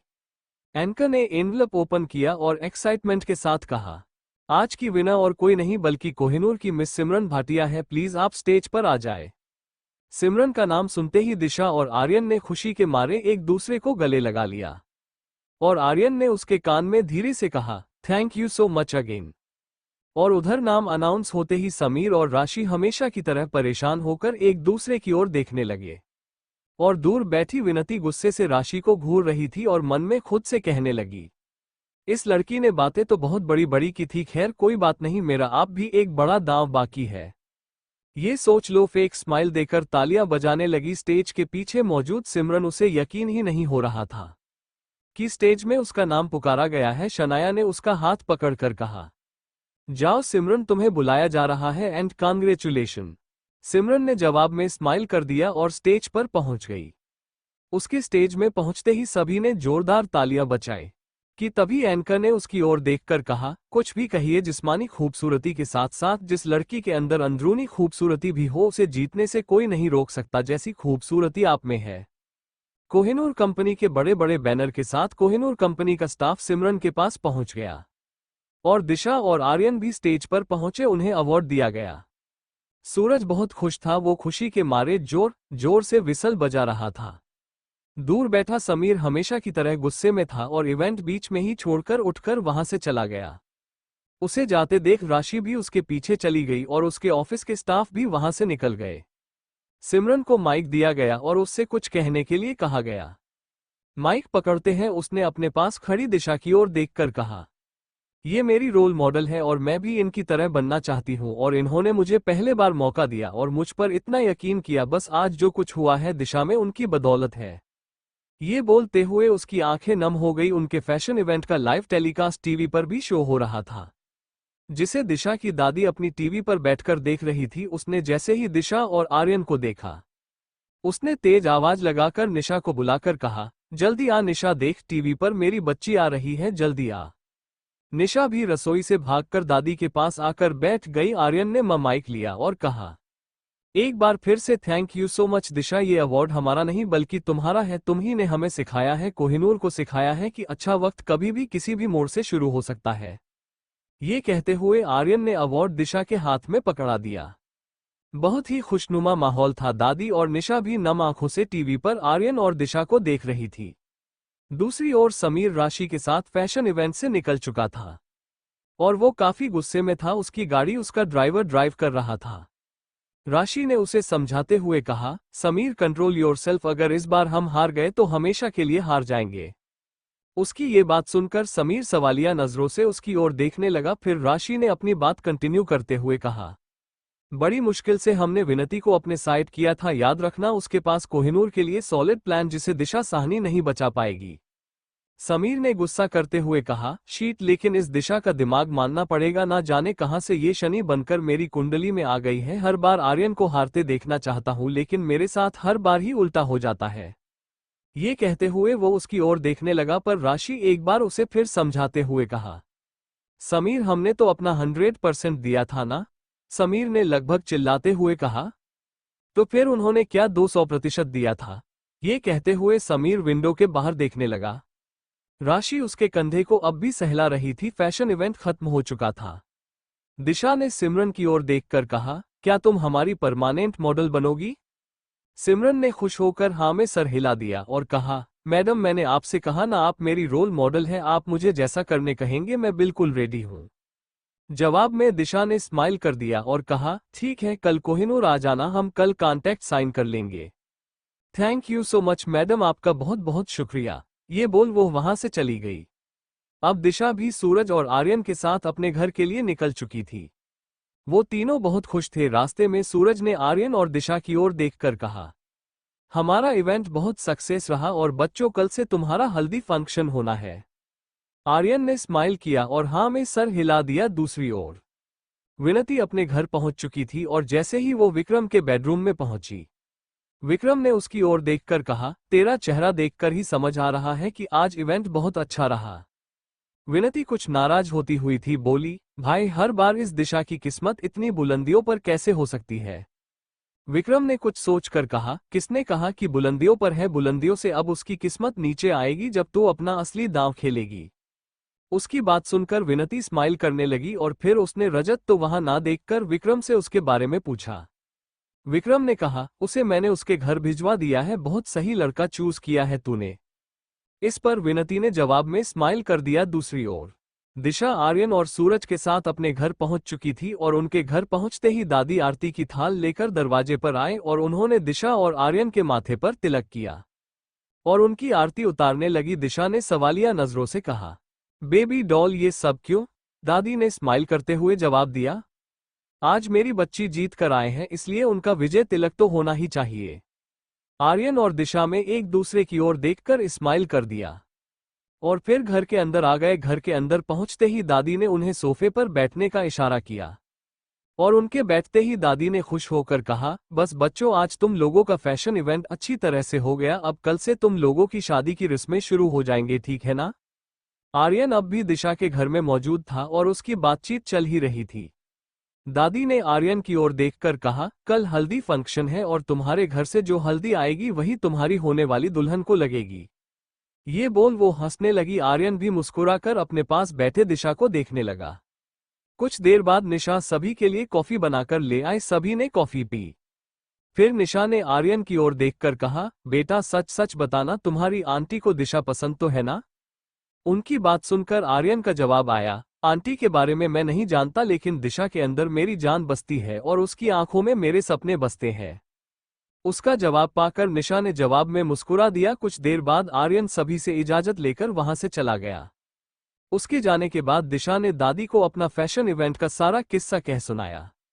वहां दादी, निशा और सूरज अब भी मौजूद थे। निशा और दादी ने सारा फैशन इवेंट टीवी पर लाइव देख लिया था, लेकिन दिशा के शब्दों में वो उसे फिर से देख रही थी। दादी ने खुश होकर कहा, सिमरन भाटिया तो तेरे लिए भगवान बनकर आई, वरना हम बहुत मुसीबत में पड़ जाते। इसी बीच सूरज बोल पड़ा, समीर मित्तल ने मुझे अच्छी तरह से फंसा ही दिया था। ये बोल वो दिशा की ओर देखने लगा। समीर का नाम सुनकर दिशा हैरान हो गई और उसने सूरज को समझाते हुए कहा, बाबा इसका मतलब मटेरियल हमने समीर से लिया। सूरज का जवाब आया, हाँ बेटा, मैं एक्स्ट्रा प्रॉफिट देने के चक्कर में मटेरियल में कॉम्प्रोमाइज कर गया और उसी वजह से सबा खान ने ड्रेस डिजाइन करने से इनकार कर दिया। ये बोल वो उसकी ओर देखने लगा। दिशा अपना सर पकड़कर बैठ गई और हैरान होकर कहने लगी, इस समीर का बहुत ही जल्द कुछ करना होगा। उन दोनों की बिजनेस की बातचीत एक बार फिर से शुरू हो गई। वहां मौजूद दादी और निशा एक दूसरे की ओर देखने लगी। फिर निशा ने सूरज और दिशा को डांटते हुए कहा, अच्छा अच्छा, बहुत हो गया आप दोनों का बिजनेस का डिस्कशन, अब आप दोनों चेंज कर लीजिए, मैं खाना लगाती हूँ। दिशा ने मुस्कुराकर हाँ में सर हिलाया और वहां से अपने बेडरूम की ओर चली गई। लेकिन सूरज अब भी ड्राइंग रूम में दादी के साथ मौजूद था। निशा रसोई की ओर जा चुकी थी। सूरज को देखकर दादी ने कहा, क्या बात है बेटा, तू परेशान लग रहा है? सूरज का जवाब आया, हाँ माँ, ये तो अच्छा हुआ कि सिमरन भाटिया ने मामला संभाल लिया, वरना हम बहुत मुसीबत में पड़ जाते। मेरी बच्ची की इमेज का सवाल था। दादी ने मुस्कुराकर सूरज की ओर देखा और कहा, आप परेशान मत हो बेटा, अच्छे लोगों के साथ हमेशा अच्छा होता है, और अब जा हाथ मुंह धो ले, कल हमारे घर सारे मेहमान भी आ जाएंगे। सूरज मुस्कुराकर हाँ में सर हिलाया और अपने बेडरूम की ओर चला गया। रात के 10 बजे बज चुके थे। सभी का डिनर हो चुका था। डिनर करने के बाद दिशा अपने घर की टेरेस पर चली गई। और दिशा अपने घर की टेरेस पर बैठी हुई चांद को देखकर वो कुछ सोच रही थी। उसकी आंखों के सामने बार बार वही पल आ रहे थे जब आर्यन ने उसे किस किया था। उसने खुद से बात करते हुए कहा, नजरे करम मुझ पर इतना ना कर कि तेरी मोहब्बत के लिए मैं बागी हो जाऊं। अपने होठों से मुझे इश्क का जाम इतना ना पिला कि मैं तेरे इश्क की आदी हो जाऊं। आए वह अकेली चांद को देखकर मुस्कुरा रही थी। उसे हमेशा की तरह आर्यन का ख्याल आ रहा था कि तभी वहां दादी पहुंची और उसने जैसे ही वहां अकेली बैठी दिशा को चांद का दीदार कर मुस्कुराते देखा, फिर उन्होंने मुस्कुराते हुए और दिशा को थोड़ा छेड़ते हुए कहा, ओए होए देखो तो होने वाली दुल्हन के चेहरे पर उसके पिया का ख्याल कितना खूबसूरत लग रहा है। आए अचानक से अपने सामने दादी को देख दिशा कुछ हड़बड़ा गई। आए दादी भी उसके साथ टेरेस पर बैठ गई और प्यार से अपनी दिशा के गले में हाथ डालकर कहने लगी, सच सच बता, आर्यन के बारे में ही सोच रही थी ना तू? दिशा उठकर खड़ी हो गई और उससे नजरें चुराकर बोली, नहीं नहीं, आपको ऐसा क्यों लगा, मैं तो बस यूं ही। आए दादी बोली, मुझसे तू प्लीज झूठ मत बोल। मैंने फिल्मों में देखा है जब हीरोइन अपने हीरो को मिस करती है तो वह यूं ही अकेले में बैठकर स्माइल करने लगती है। फिर तो तू और आर्यन सच्ची मुच्ची वाले हीरो हीरोइन है। आए उनकी बात सुनकर दिशा मुस्कुरा कर बोली, सच्ची मुच्ची वाले हीरो हीरोइन। ये बोल वो चुप हो गई। आई उसने अपनी बात कंटिन्यू करते हुए कहा, हाँ हाँ, मैंने हर बार आर्यन के दिल में तेरे लिए सच्चे जज्बात महसूस किया है। कुछ भी बोल, उनकी नज़र हर पल तुझ पर ही होती है। मैंने देखा कितने प्यार से तुझको देखते हैं और तेरे सारी बातें बड़े गौर से सुनते हैं। हाय दिशा, तू कितनी लकी हो जो आर्यन तुझको जीवन साथी के रूप में मिला। दादी ने एक बार फिर दिशा के करीब आकर उसके गले में प्यार से अपना हाथ डाल दिया। आए अगली सुबह आर्यन के घर पर काफी चहल पहल थी। उनके सारे रिलेटिव और गेस्ट वहां आ चुके थे और आर्यन की इकलौती बुआ रंजीता भी उसके घर आ गई थी, जो कि बहुत बड़ी पॉलिटिशियन थी और उनका नाम भी बहुत था। उनके अलावा वहां सोना और उसके पति इंद्रजीत भी थे, साथ में उनका इकलौता बेटा अमित भी आया हुआ था। आर्यन का घर पर पैलेस येलो कलर की थीम में सजा हुआ था। आए पूरा पैलेस येलो रोजेस और येलो कर्टन से डेकोरेटेड था। आए सारे गेस्ट टेरेस पर मौजूद थे जहां आर्यन को हल्दी लगने वाली थी। आए वहां सोना, अमित और इंद्रजीत रंजीता के साथ मौजूद थे और उनके अलावा वहां उनके कई रिलेटिव्स और गेस्ट भी थे। आए रंजीता ने सोना से कहा, अभी तक बिटवा आया क्यों नहीं? तुमने बताया तो था ना 9 बजे हल्दी शुरू करनी है। पहली हल्दी पहले पैर में चढ़ाई जाती है। आए सोना ने हाँ में सर हिलाया और कहा, जी बड़ी दीदी, अभी बुला लेती हूँ। आए ये बोल उन्होंने पास खड़े अमित को इशारा किया, जी हाँ अभी बुलाकर लाया। बोलकर अमित वहां से आर्यन को बुलाने जा ही रहा था कि तभी वहां आर्यन पहुंच गया और उसे देखकर अमित छोटे बच्चों की तरह खुश होकर बोला, वाह भैया, आज आप येलो कुर्ते में औसम लग रहे हैं। आए आर्यन ने उसकी बात सुनकर उसके गाल पर थपकी देकर कहा, थैंक्स छोटे। आए रंजीता बोली, बिटवा आओ, यहाँ मंडप के नीचे आकर बैठ जाओ। आए उनकी बात सुनकर आर्यन ने हाँ में सर हिलाया और मंडप के नीचे रखे सोफे पर बैठ गया। आए वहां पंडित जी भी मौजूद थे। आए उन्होंने सोना से कहा, पहली हल्दी बुआ जी की लगेगी। आए रंजीता ने भाव खाते हुए कहा, हाँ हाँ लड़के की बुआ है। आए अमित ने धीरे से चुटकी लेते हुए कहा, हाँ हाँ, और वह भी बड़ी दमदार। आए उसकी बात पास खड़ी सोना तक पहुंची। उन्होंने उसे आंख दिखाकर चुप रहने का इशारा किया, लेकिन अमित अमित था, वो कहाँ मानने वालों में से था। आए बुआ ने आर्यन को हल्दी चढ़ाना शुरू किया। अमित ने उन्हें छेड़ते हुए कहा, आए हाय बुआ जी जरा आराम से, कहीं आप ही नाजुक कमरिया लचक ना जाए। आए उसकी बात सुनकर वहां मौजूद सारे लोग हंस पड़े और बुआ जी ने शर्माते हुए कहा, बस कर छोटे। फिर पंडित जी ने कहा, सभी घर के सदस्य आर्यन को हल्दी लगा सकते हैं। आए सोना और इंद्रजीत ने भी आर्यन को हल्दी लगाया और फिर सोना ने आर्यन को देखकर उसे थोड़ा छोड़ते हुए कहा, मेरा आर्यन अपनी दुल्हन लाने के लिए कितने सितम बर्दाश्त कर रहा है। आए उन्हें खुश देखकर आर्यन भी खुश था। उनकी बात सुन सभी हंसने लगे कि तभी वहां शनाया और रोहित भी पहुंच गए, जो कि अमित के बेस्ट फ्रेंड्स थे। वो भी आर्यन की शादी अटेंड करने से ए हुए थे, लेकिन उनके मॉडर्न पहनावे के कारण रंजीता उन्हें नापसंद करती थी। उन्हें देखकर सोना ने कहा, बच्चों आओ, तुम लोग भी को हल्दी लगाओ। आए उन्हें वहां देखकर रंजीता का मुंह हमेशा की तरह बन गया और उसने पास खड़े इंद्रजीत की ओर देखकर कहा, लल्ला तुझे अपने बच्चों की संगति पर ध्यान रखना चाहिए।